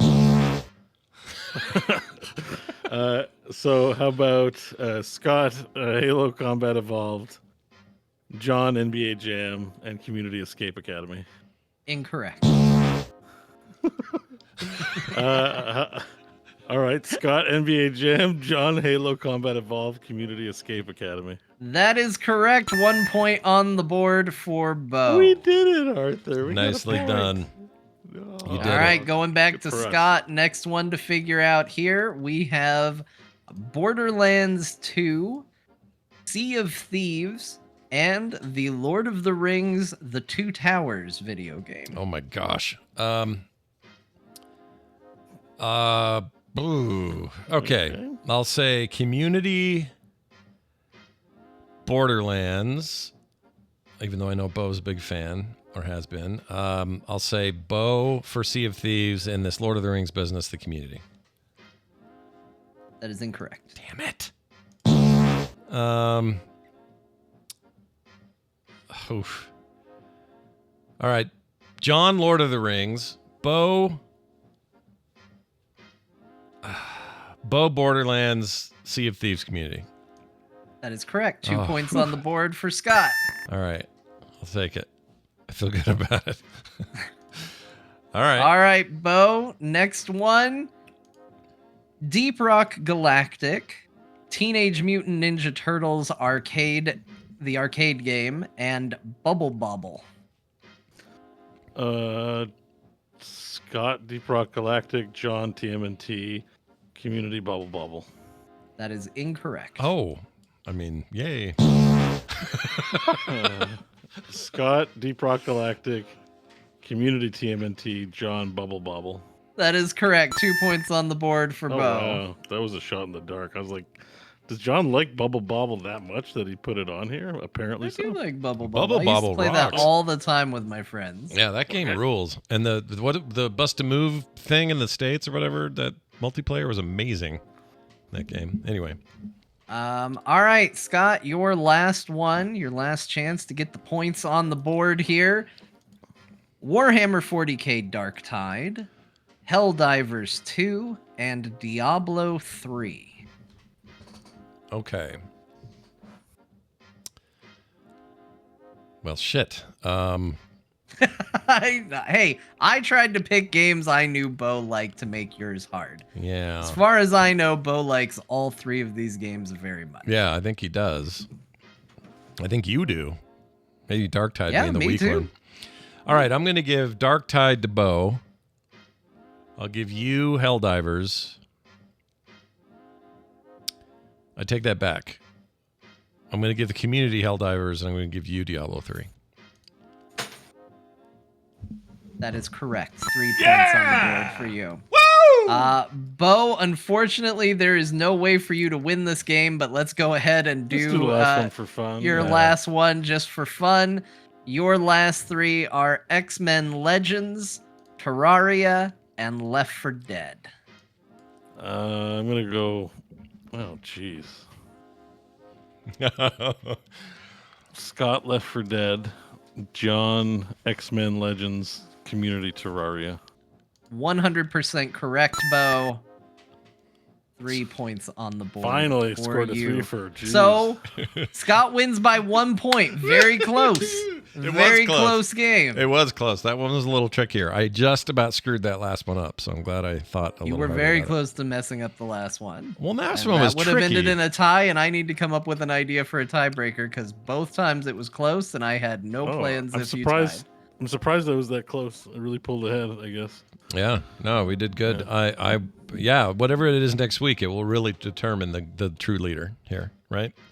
Because it'll be the tiebreaker. So, John, no pressure. Wait, what tiebreaker? You've won both times. Oh, that's true. but Yeah, the there's best- no tiebreaker. Never mind. Yeah. Oopsies. We'll Best see of if you- five, But I best of do five. like doing this game show. It's fun. I get a lot of messages from the community. It lets us talk about games we haven't talked. I haven't thought about X-Men Legends in a million years. That was almost Marvel Ultimate Alliance, Mhm. and then I was like, but what was the X-Men game that inspired it? Because that's really what the one that I played the most of at first. I had to go look it up. I couldn't even remember the name, but I spent so many hours in this game. I remember liking it Um, at the time. I played it back yeah. in the day. It was good. And same with Lord of the Rings Two Towers. I was just trying to think of obscure games, co-op games that I like.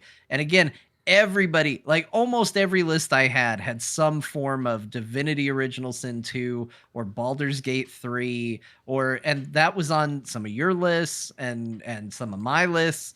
So it was really, really hard to find unique ones in this case because it turns out co-op, a lot of people like a lot of the same games. Yeah, there's kind of some common picks for sure. I And some tried of to get outside of the box a little bit with mine, and if we do this again, feel free to go a little outside of the box for you guys. I will try and let you know more in advance. Bad habit of telling you guys like an hour before the show starts. Well, it worked out today for us, but I feel bad that you have to cram. So whatever you need, you just let us know because these are fun. I like this a lot. Do you have an idea for next week? Maybe we can tease it out now. Let's see. I don't know. What should we do for next week? I don't want to just be like top favorite video games of all time. I kind of like breaking it into genres and stuff like that. How about I guess favorite? it's Oh, go ahead. no. I was gonna say it's always pertinent to what's going on the news too. So like it's Mhm. Valentine's Day, and then that was Yeah, Helldivers week. So sure. who knows?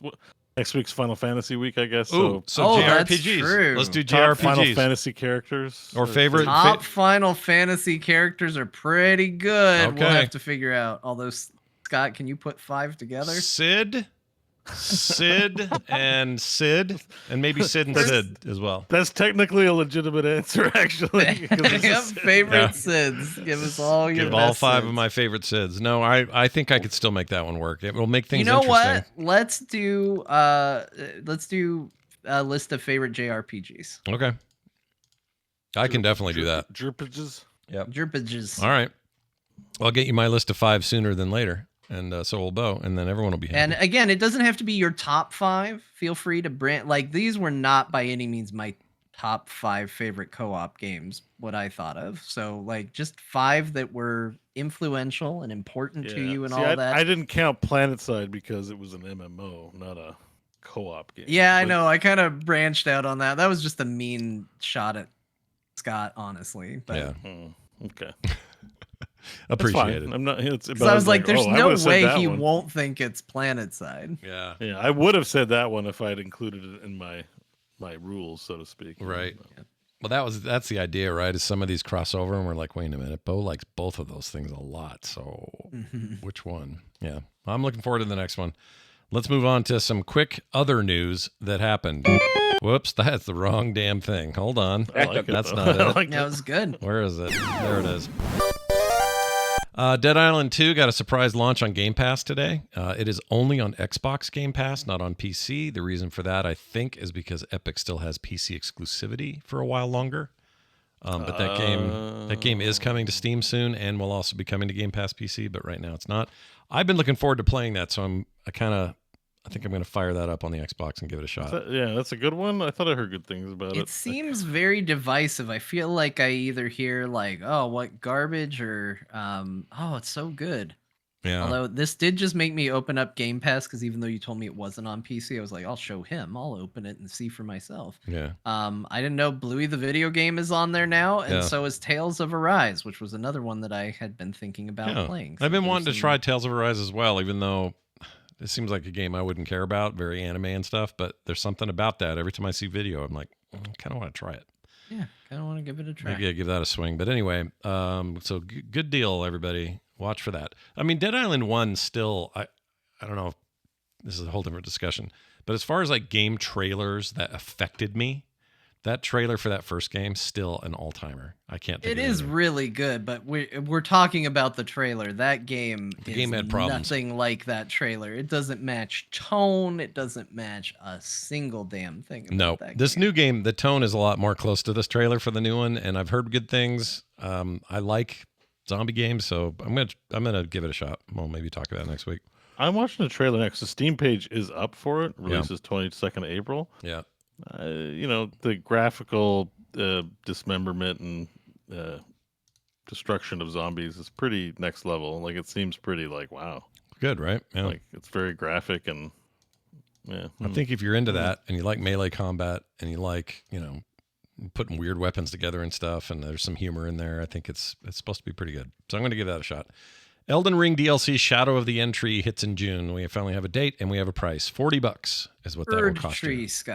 Erd tree. What'd I say? Entry? End tree. Oh, I keep doing that. It's Erd tree. I hate the name Erd, so it throws me. But anyway, Erd tree. That hits in June. It's going to cost you 40 bones. That's higher than most DLCs, but as I've noticed that no one cares. They're all happy. So I don't care. Yeah. Immediate. My first thought as soon as you said it's $40, I don't care. yeah. The only thing I would spend more money on is I wish I could have the section of my brain that has played Elden Ring wiped so I can play it again. Yeah. Like it is sad to me that if I play that game again, I will go in with knowledge that I already possess. Yeah. You should become a Sharon worshiper, a worshiper of Shar. Why- Yeah. Yeah. Will that make you forget? Although Char's kind of mean. I don't think she'd do it right. But like I wish I could just forget my knowledge. Shadow of Heart's Elden Ring. God is like, can make you forget your memories. So Huh. What I need. if you- Elden Ring is a phenomenal game. Truly a special game. And I'm extremely excited for this. They said Well- 10 bosses Yeah. in an area that is as big as the Limgrave section of the first game. Oh, wow. That's big. Yeah, it's big. Holy shit. Okay. I really should play that first and game. probably densely packed. I'd be willing to bet. Yeah, Like, probably. It's not gonna be like I saw some of the bosses in there and new monsters. I was like, holy shit! Like it was genuinely, you're like, whoa, can't wait to fight that. Well, Like, some of the other news around this was that they had been asked if they had other plans for additional content after this, and they said we don't right now, but you never know was the answer. So maybe you'll get more than one DLC. Save $80 just in sells case. like hotcakes. It's almost as much as the main game. I know. So- Yeah. I mean, these games are always trying to find out ways to get more money out of their base price. And I think when your game is successful and critically lauded as something like Elden Ring, you can get away with a $40 quote unquote DLC package. I think And they there's a also good haven't been bleeding us dry for the past 2 years Exactly. since that game came out. Yep. There's been no microtransactions, right? Yep. They deserve it. So yeah, it's probably fine, and I'd be willing to bet they put pretty good amount of effort into what you're buying here. Like Yeah. it looks so cool. I'm watching it right now. It's so awesome. I'll be Yeah, the thinking about creature it. design, like Scott, I know you're not always the biggest in these games, but looking at that trailer, looking at the creatures that are in that has to Oh, it's awesome. make you feel something It does. from It an always artist's perspective. Yeah, it always does. Like their stuff is impeccable. No one does it like they do it. I just wish I liked Souls likes more, but that's a me problem. But I Maybe do. this is the one. We This got to could be get it. you in with BEAU. Let him be your manager. Yeah. What do they call it? Them in the game? Isn't there like a helper? What's the name of the lady that sits at camp with you sometimes? Oh, the little weird What is anime her- lady. What is her name? I don't Oh know. no, you're Like, aren't you an Unsullied or something like that? You're Yeah, no, there was a joke for a long time where you would say it maiden. about I'll be people your that maiden. It's a maiden. yeah, maiden. Because I was trying to think of what was the insult where people were calling each other maidenless for a long time. Yeah, well, the game calls you maiden. He's like, oh, you're maidenless, loser. Yeah, Okay. this is a real basic. No maidens. Yeah, let Bo be your maiden, Scott, and let him train you. I mean, look at this. Look at this hairy egg with an arm hanging out of it. That's badass. That's in the first game, actually. I never got there. I don't know where that is. Where is that? Is that early? Is that late? No, it depends on when you go to it. Yeah, it's deep beneath the earth. I will say that. Because Okay. when you go underground, there's a sky full of stars, not a dirt ceiling as you'd expect. Because this world is weird. Yeah, visually there is very little to compare to this. Like just from an artistic direction standpoint, it's insane. I'll be the first to admit it. Yeah, like it's in terms of vibe, like, yes, it doesn't have lore that makes any sense, or maybe it does. I don't want to trigger anyone, but it's very Yeah. but the vibe it gives off while you're exploring it is like nothing else. Even like their own games, I don't know. I think it's pretty. I think it's lauded. Yeah. It's lauded for a reason compared to all the other games. Yeah, I agree. Also, the trailer for the Borderlands movie came out, and I've never been more torn on a thing in my life. I think what's going on here in my head is I really like Kate Blanchett. I really like what's her beak? Can't think of her name all of a sudden. Jamie Lee Curtis. Thank you. I'm okay with Jack Black, and I'm okay with Kevin Hart most of the time. I don't like Eli Roth, and every movie he's ever directed has always rubbed me wrong. But maybe he'll pull this off. I like Craig Mazin, the writer, producer.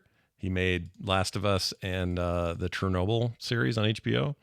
Like, there's all those positives, but I don't like Eli Roth's directing, so I'm nervous about that. So I don't know what to think of this. I'm kind of just like... It's tough to decide either way. Yeah. Yeah, I was kind of quasi hopeful from the look and from the initial part of the trailer, and then I'll tell you, sometimes it's one thing, and I'm gonna be extremely nitpicky and tell you the exact moment that this trailer lost me. It's the moment that the girl goes, "It's in my mouth." Yeah. I hate it. I Yeah. hate when Oh, people like that don't like joke pee-pee. is so no, it's not even that. But it's the fact that somebody is gonna just be sitting there going, like, the joke's already made, they've already dug it into the ground, and they're gonna punctuate it with "it's in my mouth," the joke that's been in like everything. But I mean, forever. if I hate it. if you got pee in your mouth, you'd probably say that too. Like, I that's wouldn't probably, say it was in my mouth. I would spit and wipe. I wouldn't and talk someone about going, it. and someone would be like, "Oh, how are you holding up?" You'd be like, "It's in my mouth. It's so gross." No, I wouldn't. I would not Yeah. say that. I don't think But it's I would not anybody... you, never it's- say that. It seems completely artificial to me. You think it's an overused trope that is Oh, Yeah. 100%. I 100% agree. I feel like it's on my mouth. It's in my mouth is the first draft line when you're trying to figure out how she's going to react to getting pee on her face. Yeah. Yeah, but you think it'd be better if it was like, "Why does it taste like avocado?" or something like that? That would be better. Yes, I'm Yeah. not saying that's amazing, but you know what? It'd be a hell of a lot better. Alright. It's all subjective.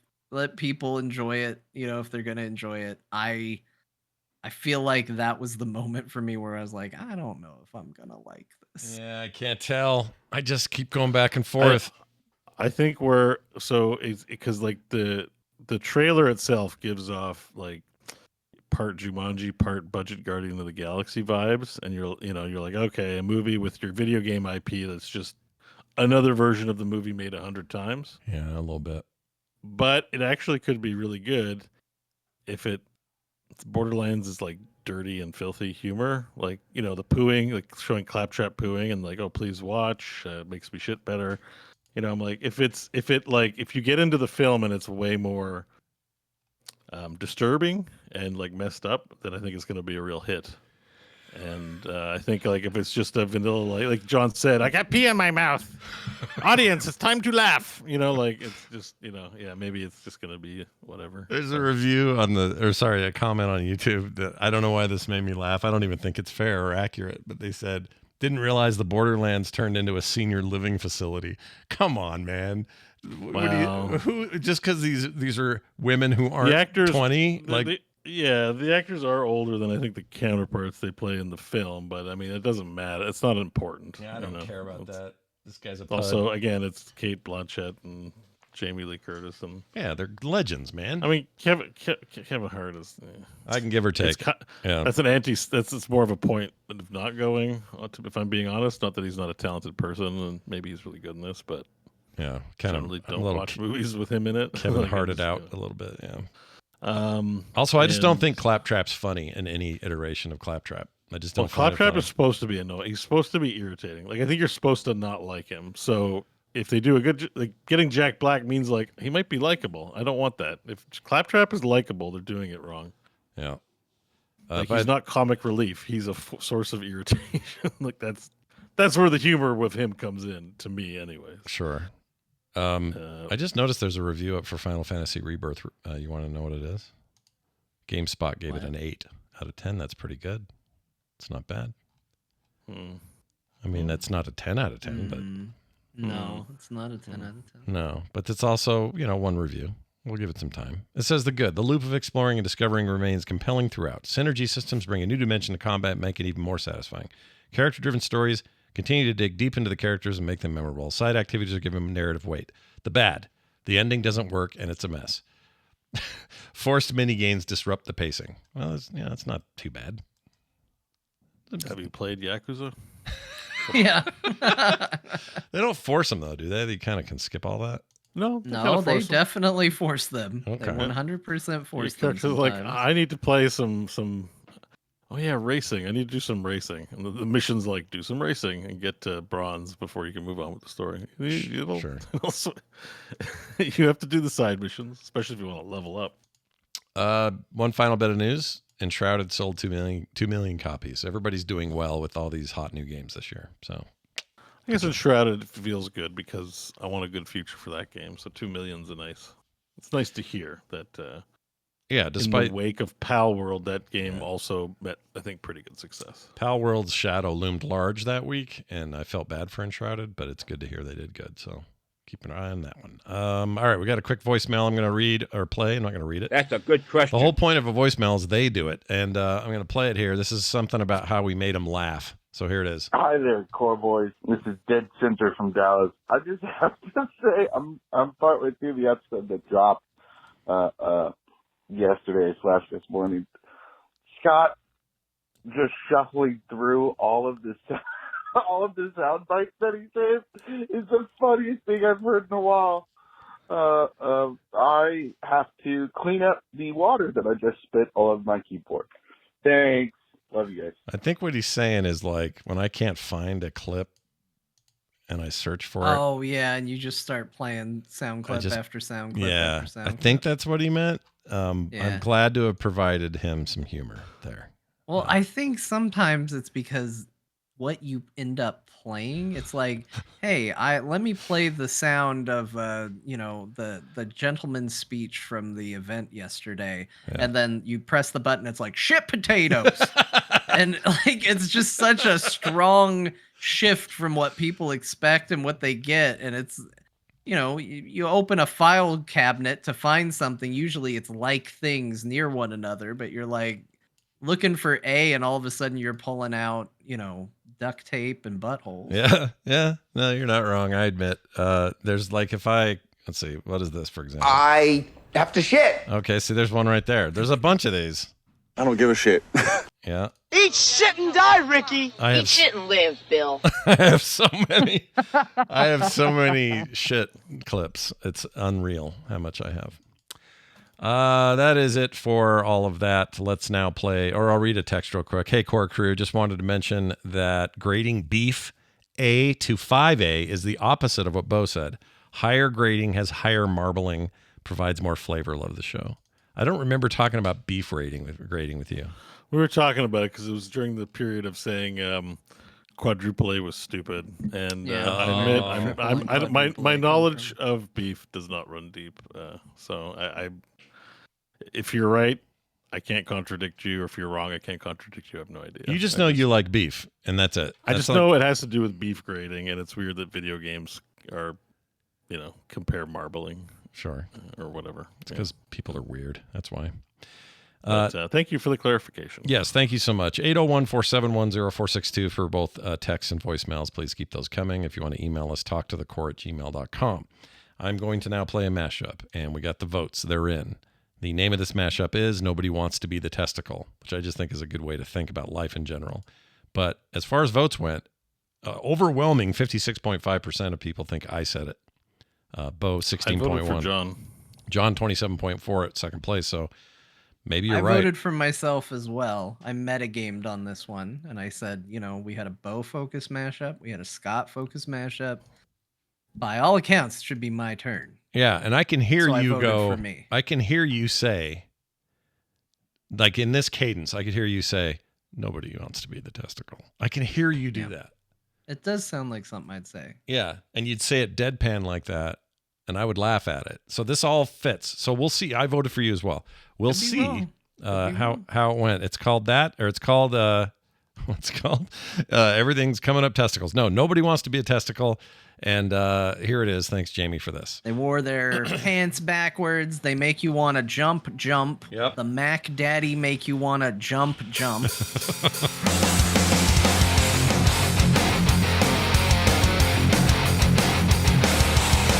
Blizzard's got an awesome toy box, not like the WoW toy box that's full of garbage that you throw a banana on the ground and you get to do it again another 10 goddamn hours. Like the 10-hour cooldown banana. That's great. I like to poop. Yeah, that's not where hearts go. They're supposed to be in the body. What are you doing?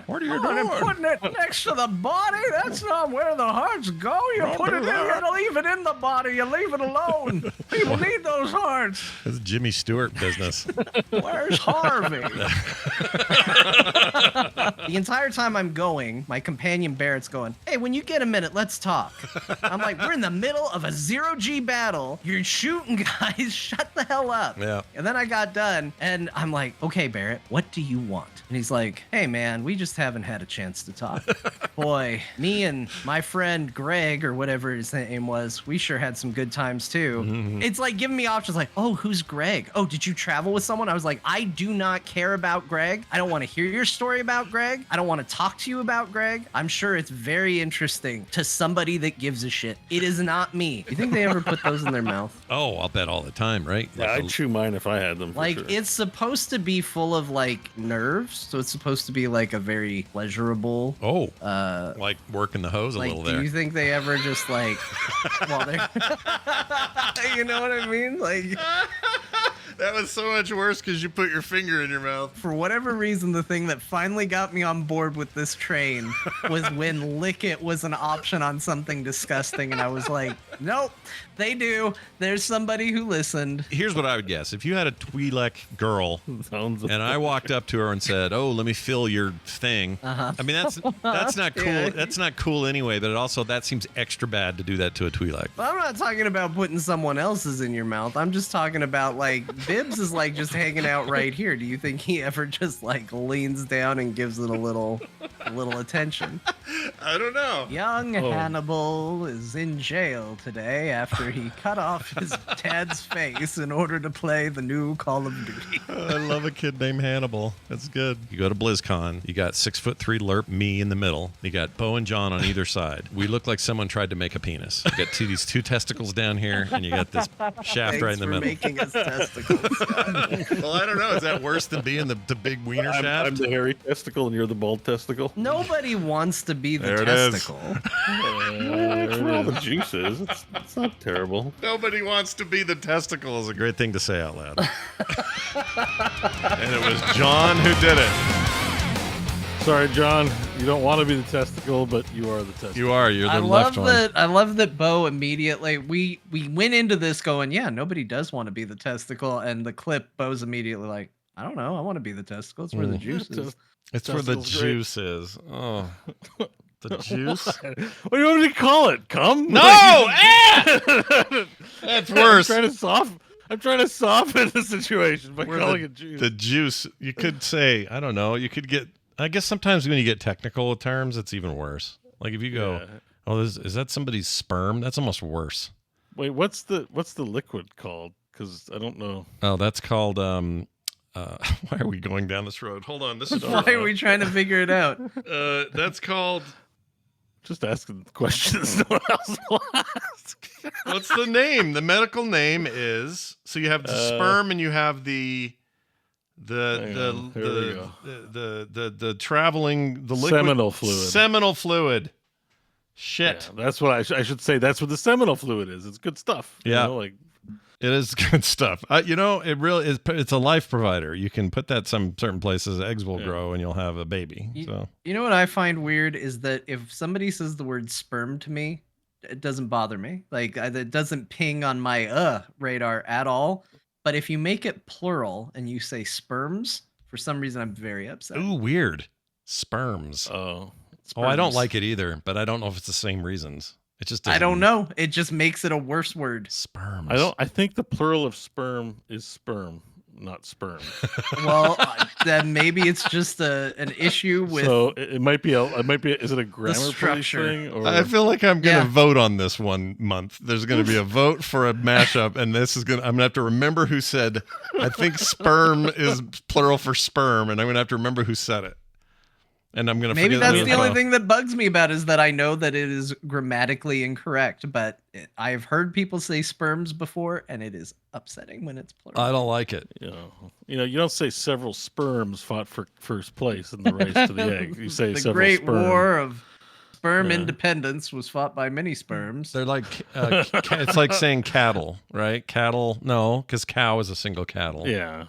Yeah, there's not what's a word like sperm in plural? Like data. No, that's datum was the singular. Yeah. What? Datum. Oh, is it? Yeah. Data's plural.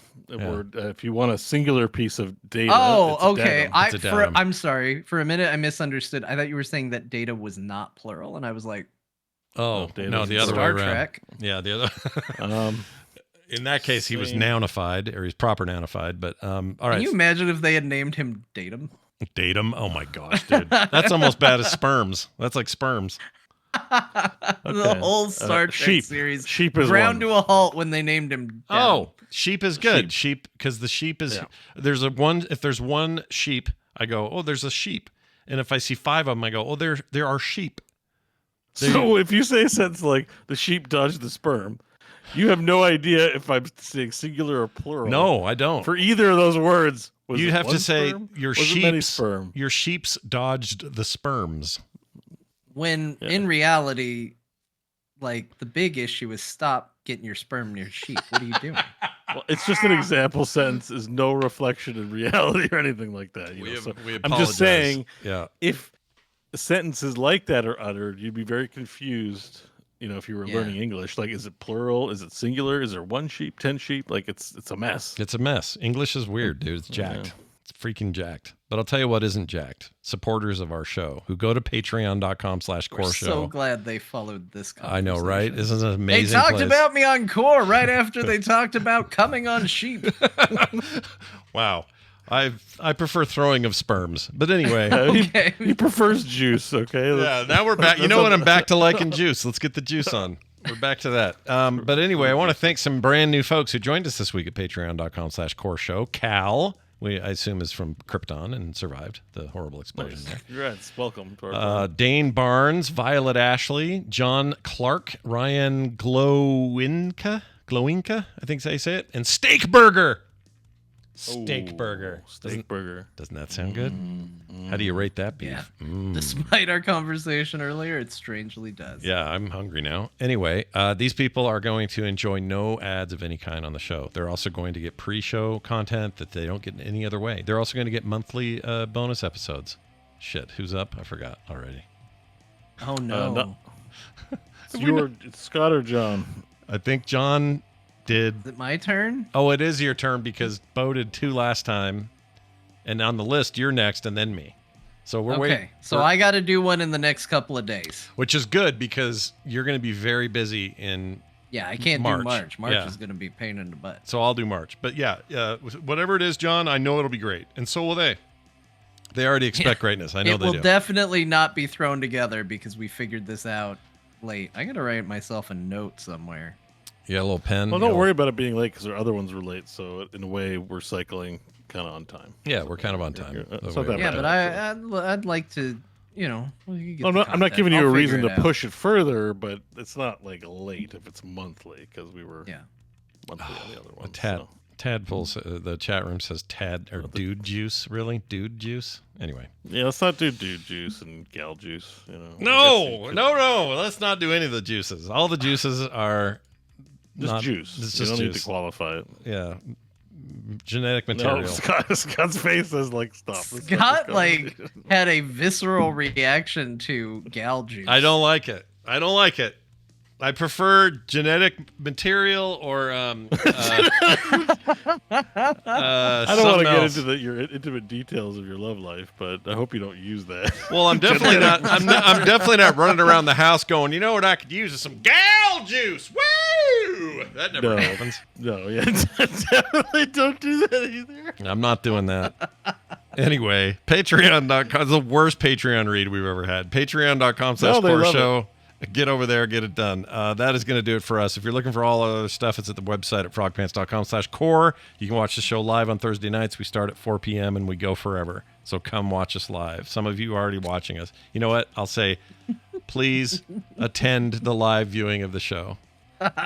John knows why I'm changing my sentence.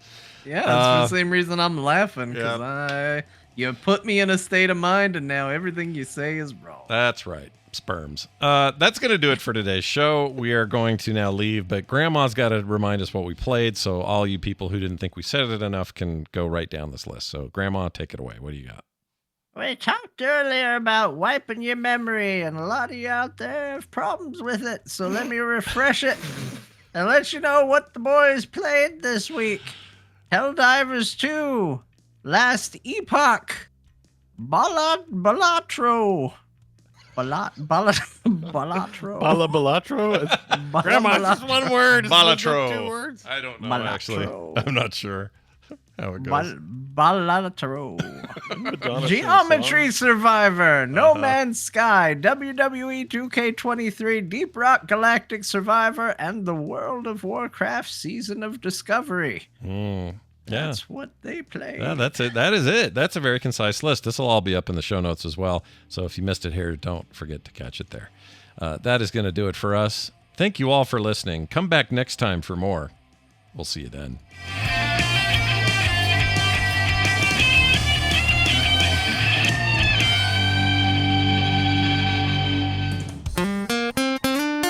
Get more at frogpants.com. Spread managed democracy throughout the galaxy. Managed. Y'all want to play